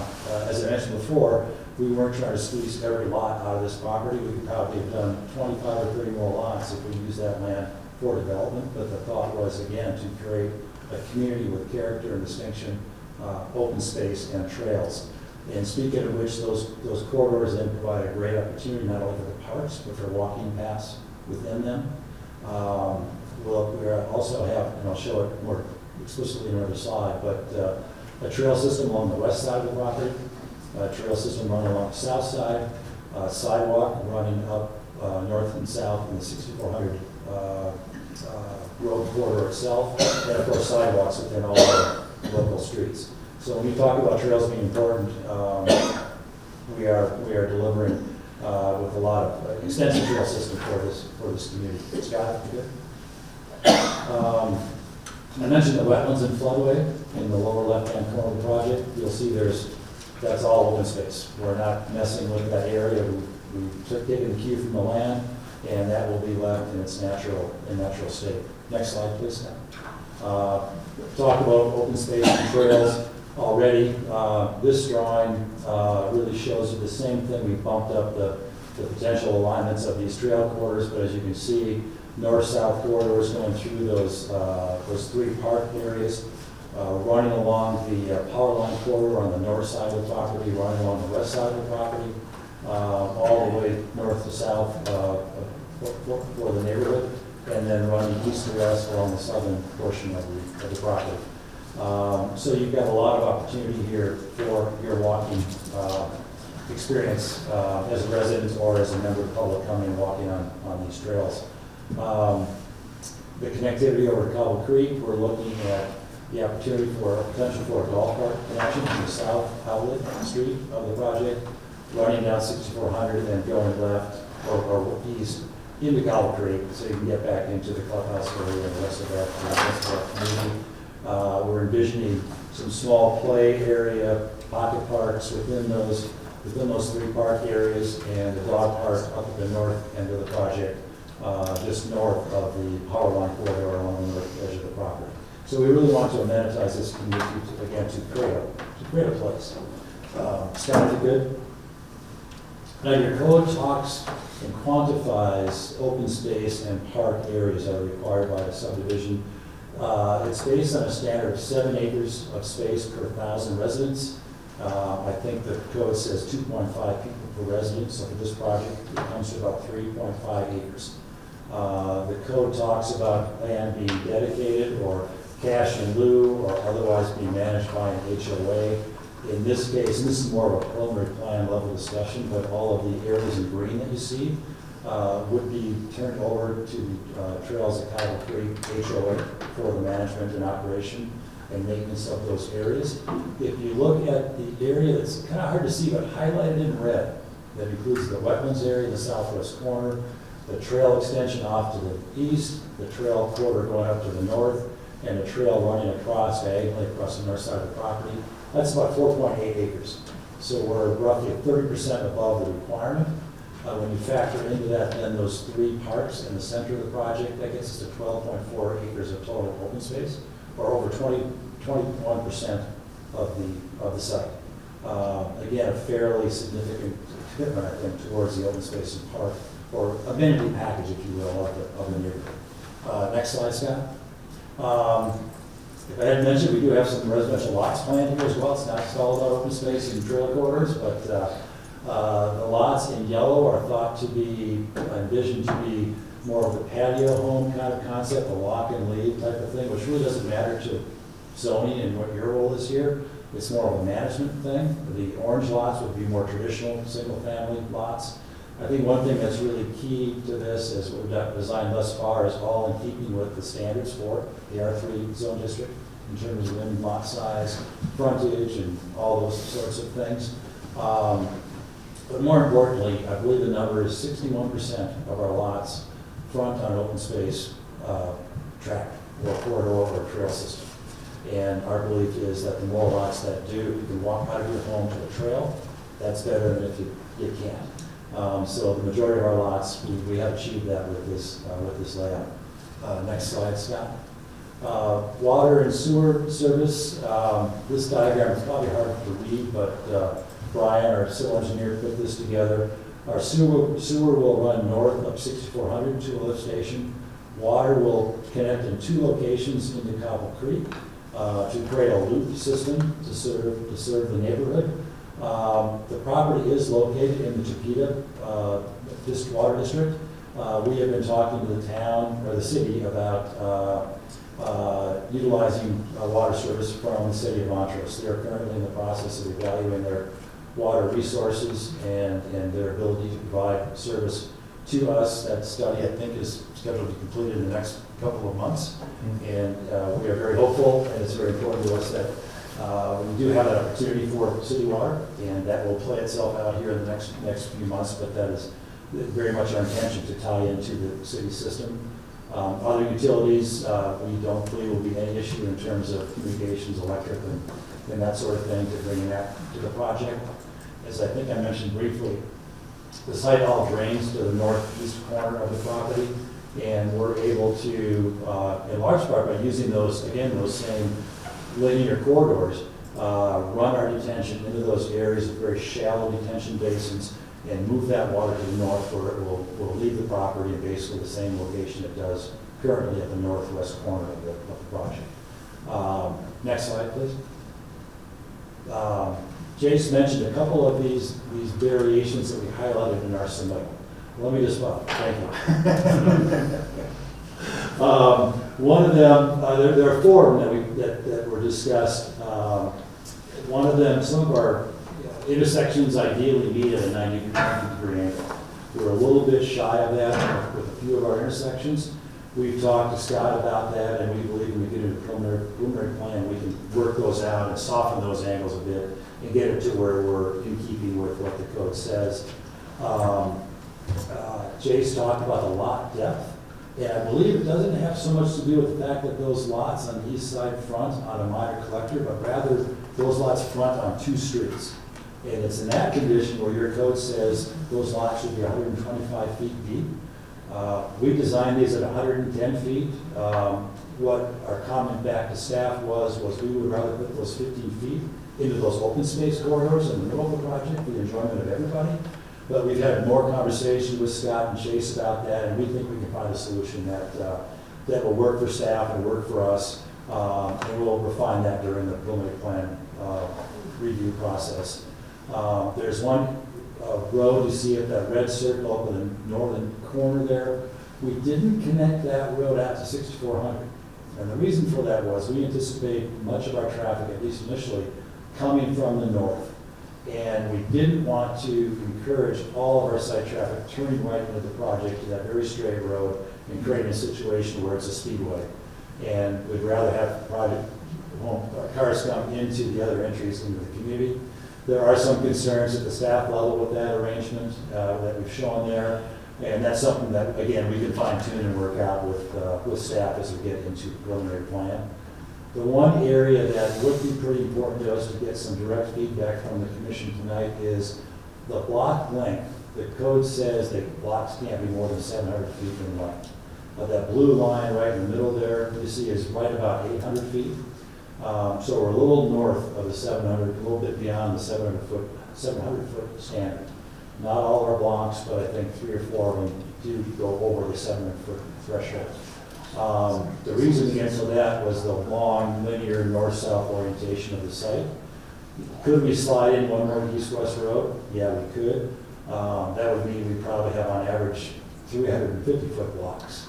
And we're close, we think it works. I think, I'll speak for staff, they've indicated that a comfort level with this design. We'd love to hear from the commission any thoughts you might have on that aspect of the project. I didn't list it here, but on the subject of connectivity, I think the staff is covered pretty well. We have no issue with providing for pedestrian easements or connection to the north and to the south of that southwest. You see on the south end, we've got a corridor right there anyway, as we do on the north. Utility connections, again, not an issue. We don't believe that road connections are really appropriate in this area, and I begin to think maybe the staff thinks the same thing. So we would look to maybe providing that pedestrian and utility connectivity, but not roadway connectivity to the north and the south. Next slide, if you could. This is the master plan stuff, and I'm going to be very brief here because Chase covered this and it's getting late, but we are zoned for residential development. We're in the future land use map says we are medium density residential, so we're right in line with what your master plan says in terms of land use. Go ahead, Scott. This diagram I think is even more compelling. The master plan talks about 3 tiers of where development is appropriate, and our site is in tier 1, which is basically the most cost-efficient area where the city's identified growth should occur here now and other places later. And we're in lockstep with that designation in the master plan. Go ahead, Scott. The next is the review criteria. I think we very much are in keeping with the zoning and the master plan. How are you doing relative to natural hazards? We're staying out of all the natural hazards we have, floodplains and wetlands. Availability of water and sewer, we've shown how we can connect to those systems. Proximate to the project, compatibility with the natural environment and wildlife. We stayed out of the natural environmental areas by staying out of that wetland corridor. Go ahead, Scott. Adjacent streets and traffic flow, a lot of traffic study with our preliminary plan, but again, with pedestrian access and street access, we think we've got a very viable site here. Availability for fire, police protection, we've got stations within a couple miles for both police and fire to serve the project. Impacts in area schools. It's interesting, a couple of middle and elementary, or high school and elementary are at capacity, middle is not. The school district's master plan identifies taking steps to alleviate some of those capacity issues. The project will pay the school cash in the dedication fee that's outlined in the code. And so I think we heard no comments from the school district during the referral for the sketch plan. But I think it's very clear to us anyway that with all the criteria for a sketch plan, we're, I think, hitting the mark pretty well. Look forward to any questions or comments you guys have. Next steps after this, we're going to wait and see what happens with the town water study relative to this city's ability to serve water for the project. We then have a lot of design work to do to make this water system work, the ponds and that sort of thing, the drainage and that sort of thing. But if all goes well, we hope to be back in front of you in the fairly near future here with a preliminary level application submittal for the project. I'm tired of hearing myself talk, so I'd love to hear from you guys. I want to add one thing here. We're in Chipeta Water District at the moment with this property, but Chipeta cannot serve our needs without us spending about $1.5 million to upgrade their systems with a storage tank for water and a pump system to pressurize the entire subdivision. And it's borderline cost prohibitive for the project. if we have to stay with Chiquita. So we need the city water, it's important. I know that may not be your decision, but that's part of, you've got a moratorium on new subdivision water for now until you finish the study. Is that right? I'm expanding our district, yeah. Expanding the district. So anyway, we're hoping that we are worthy of the city water.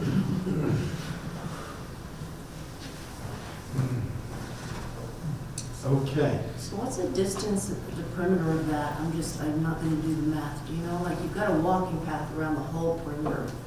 I mean, that's gotta be. It's 2,000 feet North to south. and about 1,500 feet across the south. Okay, good. North. So you're not, just about a mile lower. Almost a mile, yeah. Yeah, a little over. That's cool. Any more questions? So what are the options about the length of the blocks?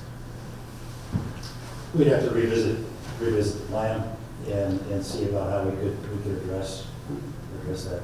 So what would be the downside to not changing? Would you be out of compliance? The downside to, If you don't do anything about the fact that the blocks are too long, would you be out of compliance at that point? we would, I'll maybe chime in a little bit. So we have, those are typical guidelines within our code. They're within a portion of the code that's, it's kind of intended to, one size fits all. What makes this one unique is you got the slanted easement across the north, and that governs that piece. You're fixed at the south end, so then your only choice is either one road or two roads in between. They chose one given the meanders of the road and the open space. So it's within an area of our code that it's not a hard compliance thing. It's as long as it's discussed and agreed upon, those portions can be deviated from, just like the lot pieces, the 90-degree intersections, all those things are kind of a initial guidance portion of the code. So the fix to that is you end up adding another street. In this application, the city felt that an additional street was, then you'd be way under the threshold because they're right on the edge of it anyway, and doesn't really add value in our opinion. So that's why we were supportive of having the additional block lengths, and there is a mechanism in the code for that to be. I think it's called a request of variation to the standard, I think is what the code. So it is variance, okay, so. You don't have to go to a meeting. It's not like if you were changing the road template. You have to go to a Okay, meeting. what's the downsides to leaving it this way? Nothing really. I think the driver for block length is you just don't end up with these really long, expansive tracks where it just feels like you're in this endless row of homes and you don't have a means to, you get trapped and you have to go a long way to get out. Maybe I'll let the planners speak more if there's more than that. But from our end of the world, it's I think from the planning side of the world, it's avoiding that. From our end of the world, it's just reasonable EMS access, reasonable response times, and the reason to go with it or not go with it, also balances, right of way and use of public infrastructure. So in this case, because you're on the threshold, you're so close, and it does have the meanders, in our opinion, from a public works and engineering side, the additional right of way, the additional expenditures on the development and on the city, because long range the city ends up maintaining those roads, wasn't worth, the 100 feet, something like that. How about the number of egresses and ingresses?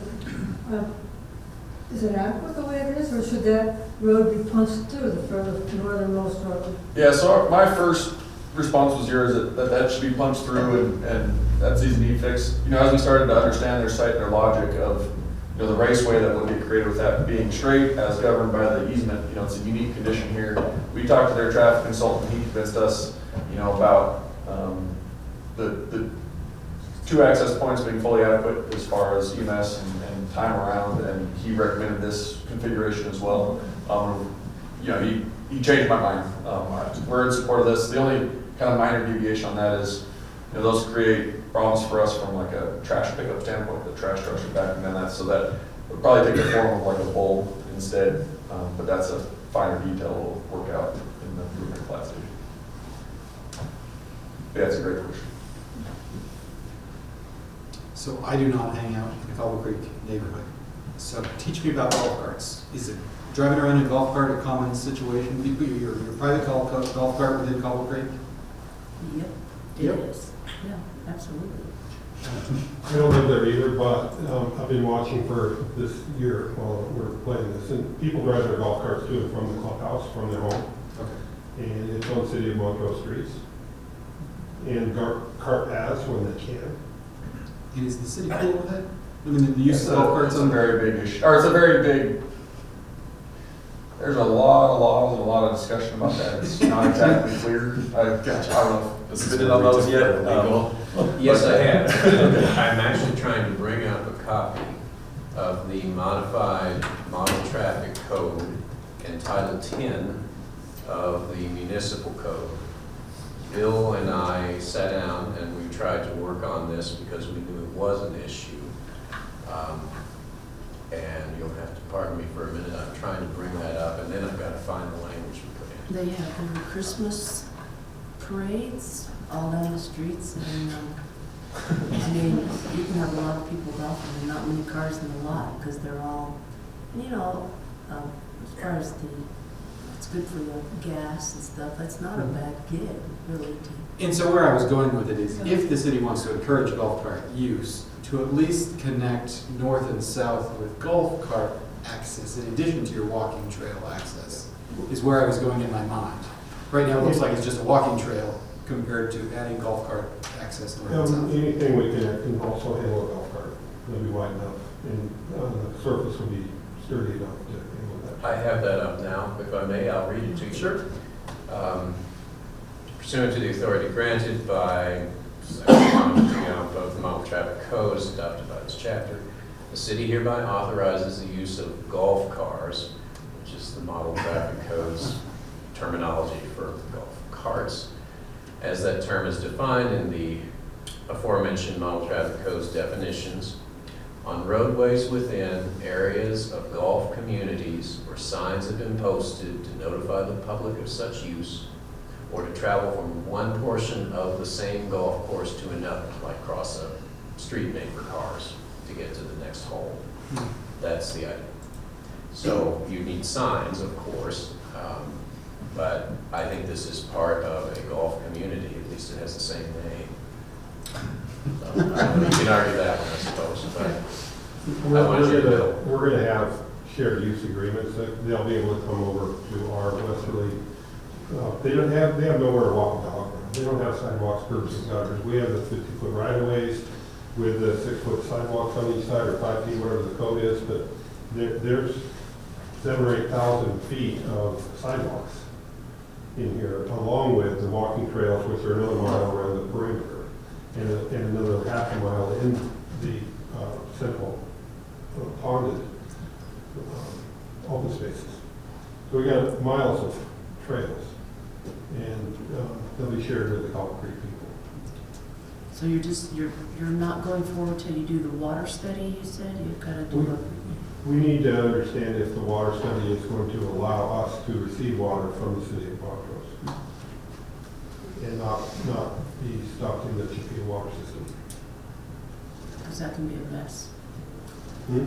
It's a $1.5 million penalty Yeah, right. to stay with Chippewa. They would love that. Hmm? They would love that. They would love They don't get the system. money, they just get our water revenue if they sell us water later.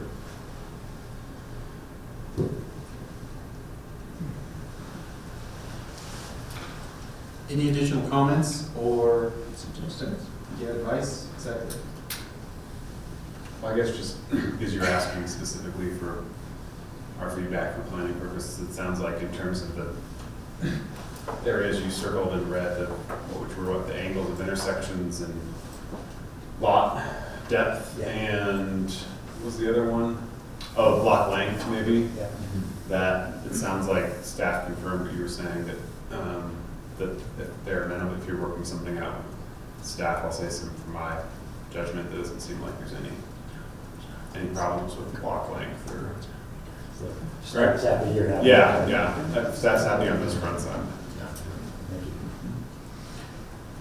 So let's go ahead and do public comment section for this particular item. 3 minutes, state your name and address, and I'll tell you when you're at your 1 minute warning. Anybody besides John? John, why don't you Give us your So, comments. I mean, I know the pieces pretty well, so just the public thing for the planning. Obviously, I've done a lot of stuff around on the surrounding stuff. One thing, just for you guys to kind of go through primarily for city staff, is we gotta get at least utility easement stuff kind of going through. I know about the wetlands to the south, I know it to the west going through. I just know the owners on the other sides of those properties, you know, everybody has an opinion on what is developable, not developable. We're going through, I think you're just gonna have to have some type of, they don't have to bring it all the way, there just has to be some type of easement in order to go through for the future growth and planning of the city of what we're going through and doing that. And it'd probably be for all utilities, not just, you know, sewer is probably the biggest one, but also be water and power when we're going through and doing that. That would probably be the biggest thing. I think the interconnectivity, just with the roadways and other stuff like that, that's totally fine, but it gets into how the city and Scott's mapping some of that stuff out, so we need to make sure we're having some of that stuff kind of overlaid with the city master plan, with how we're gonna go off for that expansion, going forward with that, because I saw some of the other presentation that he did. I don't think that that necessarily lays in with what Scott has on at least incorporating some of that stuff. I know it's county right now, but, you know, 10, 20 years from now, it's gonna be probably really different when they're going through.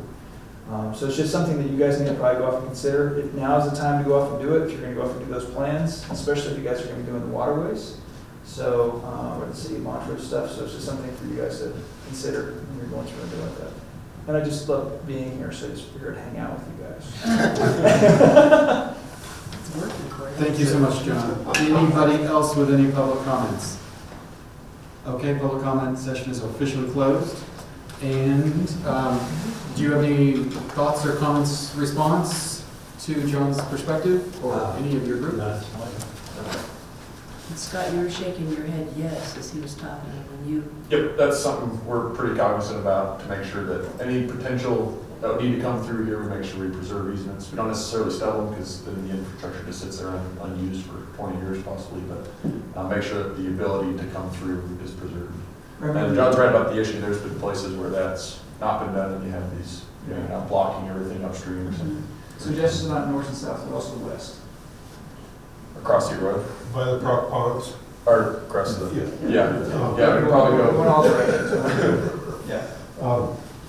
One thing that's going on too, we had the County of Montrose on with the City of Montrose to do our traffic study and figure out where all the roads are going to come in from the west and put back to Chipeta eventually. The county has a couple of connections they want to make. And so we're doing the most expensive and thorough traffic study I've ever seen. Right now, but it's comprehensive and it's going to make sense. It'll be good.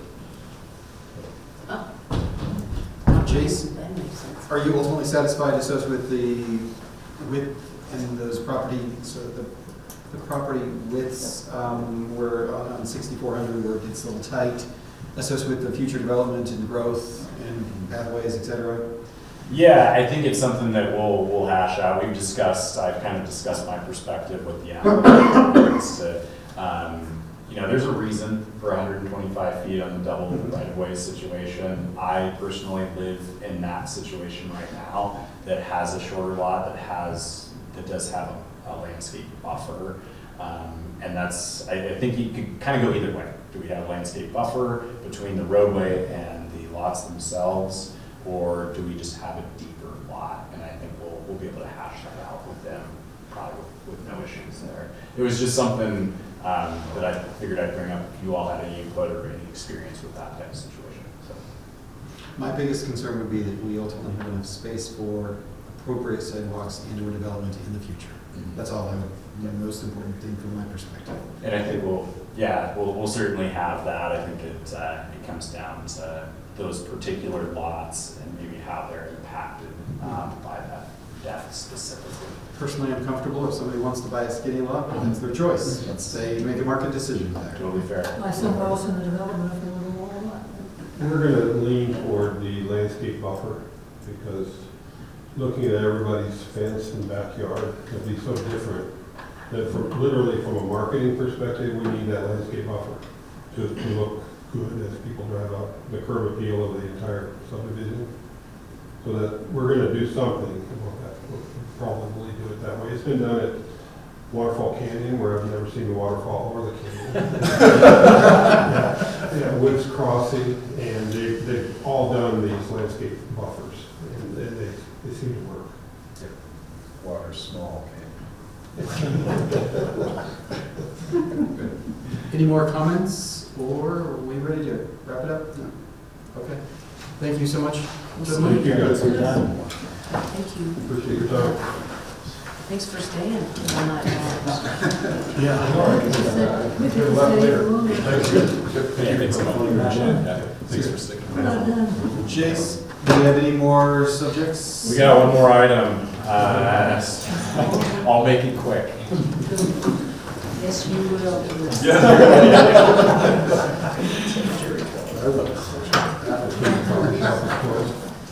No, they're still open. They serve alcohol now. Oh, okay. You want to do a 10-minute debrief? Yep. No, we have a session. Yeah. Take it off. No.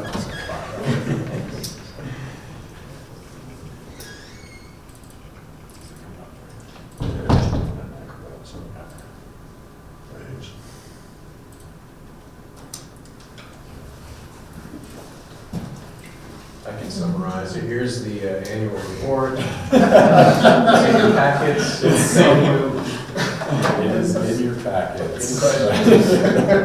So I will breeze through this. If you were on planning commission last year at this time, you saw nearly an identical presentation. So what we're looking at is our annual 3-mile plan and annexation report. This is required per state statute. No official actions taken tonight. I took this to city council work session on Monday, and it will go to city council for final action, I believe, on the 21st. Just wanted to provide it more or less informationally as we do every year. So won't go over this slide. This is, again, the basics of the plan itself in your packet. I'll go over a couple of the maps outlined though. What we've got here is the actual 3-mile boundary of the city limits. So basically what that red line refers to is an extension 3 miles beyond city limits. This is no different than what it was in 2022, because all the annexations that took place in 2021, or excuse me, all the annexations that took place in that year, yeah, I guess 21, or they were within that interior, so they weren't expanded beyond where current city limits already are. Also worth noting that the plan itself describes proposed land uses, location, character, and infrastructure within that 3-mile area, and the comprehensive plan is incorporated within it. General policies, I'm not going to go through each and every one of these, you've probably heard them in the past, but really when we look at annexation, we look at private landowner requests. We're not actively going out there and annexing willy-nilly with enclaves. In theory, we could do that, but we really look to property owners who request annexation into the city. And generally, that would, come about with new development, or if a landowner wants to hook up to city utilities, that would just be a requirement there. Here's some maps. These are in your packet. The map on the left shows the existing enclaves from 2022. We've got 42 enclaves, totaling about 608 acres. No different from what we saw. Actually, it might have been slightly reduced from last year. I think we did have one property within an enclave that was annexed. So pretty minor, but I think those enclaves are shrinking, which is a good thing overall. And then to the right, what you're seeing is the growth area map. This is directly in the comp plan. Actually, just saw it in the last presentation. But really what we look at with expansion is we're looking at efficiency of infrastructure and what exists. So within the red area, that's kind of the growth tier number 1. That's the most well served by the existing infrastructure. The green, kind of the lighter green color there is growth area 2. That has some infrastructure, but probably can use some upgrades or some additional extensions. And then the most outlying area is growth area 3, probably, generally speaking, not well served by infrastructure or utilities. This is just a city infrastructure map. This shows the water districts, as we indicated in the last presentation. We've got Chipeta, more or less to the west there. We've also got Minokan to the north, Tri-County within some areas, and then the City of Montrose service area. And then, of course, we've got city sewer, and then we've got some agreements with really the county and West Montrose Sanitation District in place for sewer itself. Road infrastructure map directly in the comp plan. Just worthy to note that with all annexations that come in, we look at this plan, we make sure we acquire the appropriate right-of-way per this plan, and we will continue to update it as needed and continue looking at annexations that require right-of-way dedication. Same thing goes for parks and open space. These are both from the comprehensive plan as well. Really what we're looking at here is any new annexations. We're looking at if they're well served by parks, open space, trails, recreation, paths, all that. And if they're not, we kind of identify, all right, is this an appropriate area to actually have a city dedicated neighborhood park? So again, we certainly look at this with every annexation that comes in and kind of determine best practices moving forward. I'm not going to go into the city and public utilities. These are listed in the packet, but this is just part of the plan outlining all the different utility companies within the area. And then these are standard general provisions that are outlined in the plan as well. I don't need to really go into these. These are actually the same as what you saw last year and probably the year prior as well. Pretty standard provisions of the plan. Last but not least is what we actually annexed in 2022. So the green areas, there's 4 of them, one's too small to even see. Those are where those annexations took place. So only 4 in 2022. What we're seeing right now, we've got a couple applications that'll come in front of you in the near future. So we'll likely have a little bit more in 2023. We'll see what that holds, but not a significant year last year. And in 2021, we had a pretty substantial number of annexations. That being said, a lot of those were city properties and just cleanup annexations. So this isn't too out of the ordinary, although maybe it's considered a lighter year than some others. With that, again, no action taken tonight. I'm happy to answer any questions, and hopefully that was quick enough. That was the question and answer period. Yeah, don't even go there, don't just say okay. I have no questions. No questions. We'll, So the one question I have is why does it have to go through the planning department? Why do we have to look at it? In theory, I don't believe it actually does. Oh, okay. I think we do it as a courtesy every year, and apologies for having it on the longest meeting of the year. But it's more or less a courtesy. Okay. Well, but it does show kind of things that have happened to the year. We need to kind of be refreshed on that. Relevant. I say, Absolutely. leave that stuff out there and let the county planning commission deal with it, you know? Because they've had so much fun recently. Well, you know, at some point, I'd like to discuss the whole thing about how personal input did make a huge difference in the county, and we don't accept that in the city. And there've been a couple of letters in the Mirror regarding that. Has nothing to do with tonight, I'm sorry. But it's apparently a very different set of policies regarding public input. That's come up before you accept public comment and you take public comment into consideration on every application, right? I mean, I guess we understand. Well, what you're saying, What's the I think, distinction? is that they have done personal experience, how they thought themselves, you know, this happened to me, you know, I mean, where it's like, no, stay on track. And you're saying what you're saying, and I read the same article, you know. Yeah. Where If the code supports it, it's pretty hard for the personal input, unless it really, really changes something dramatically. The public input's not going to influence the decision. In theory, yeah, and I think we've chatted, we've had discussions on this in the past, and yeah, in public input, if there's valid reasons within that public input, worthy of changing decisions, but if there's not valid reasons, it does open up liability issues.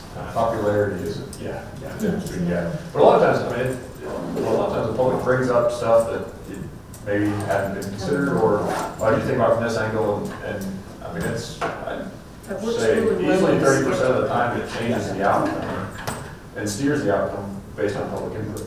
No, As long like I as we said, follow our own rules, we should generally be okay. I think that's As long as the we thing we follow must our lose rules. sight of in the course of a contentious meeting where there's a lot of public input. They may not be focused on the rules.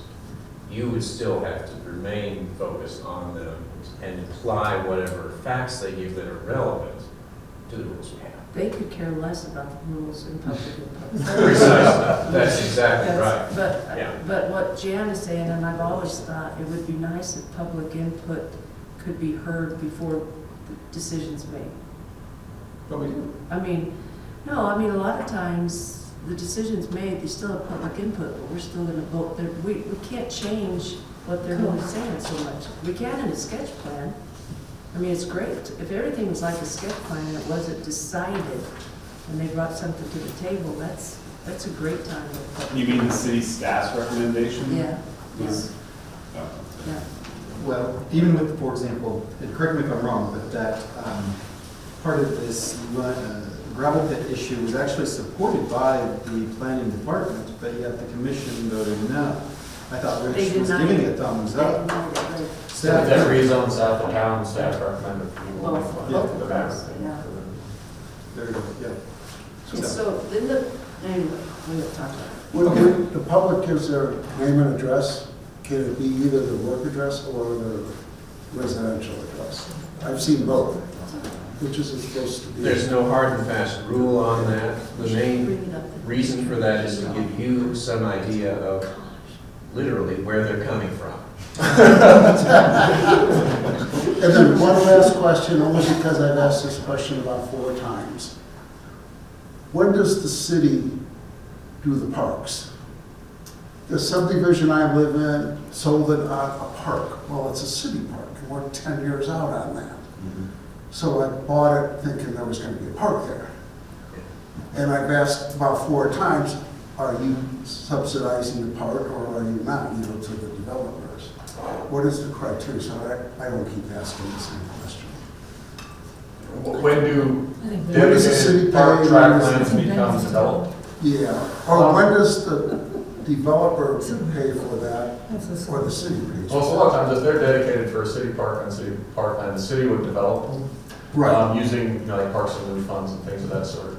That's generally a council, capital planning, capital prioritization, because there is no hard and fast rule. Okay, yeah, because a couple of those subdivisions that we see has parks and green areas and all that. Yeah, And that's when I'm asking them, well, who's paying for the green area? well, there's 2 different types. A lot of times, if they're HOA tracks, like they're dedicating the Arroyo or something, it just had wetland areas that they can't develop anyway, they're just dedicated to the HOA and call it an open space tract, which, it's an amenity, with natural habitat and stuff. A lot of those, sometimes those are just left natural, not developed. Sometimes, typically, and this gets into definitions in our code of what is an open space, like if, river strip down the middle of the subdivision, for example, gets landscaping and turf and trails. A lot of times they're counting that as, to go towards their parks and live there, we need to construct that and have that completed with their preliminary plat or secure that. So concurrent with development. If they're merely just open space and they're not counting on it as a park amenity that is landscaped and improved, those can kind of stay wild for a long time and they're just paying parks and rec, but they stay private. Yes, so we got absolutely no green area for 100. And that's. What's the difference? English Gardens for it. Yeah, so that one is one that they dedicated city parkland, owned by the city. Right. That, the initial thing was, once they kind of build out and get critical mass, well, now it's happened. We're completely filled. So then it's, when does that come onto the city capital priority? Which could be Another 10, 15 years from now. It's hard to say. Which is fine. Those are council decisions, when do we go in and develop that park? 'Cause that one's, the city's on the hook for that. I really don't want a park, I'm happy with it. 2 weeks from now, are we meeting? We're not. We're not. Actually, we don't have any items 2 weeks from now. So it's a pleasant surprise, perhaps. There we go. After this lovely meeting. Motion to get out of here? Any better? I move to terminate. Okay, second. Second. Motion to end? Second. Okay. It's All in a favor? vote. Joe, thank you.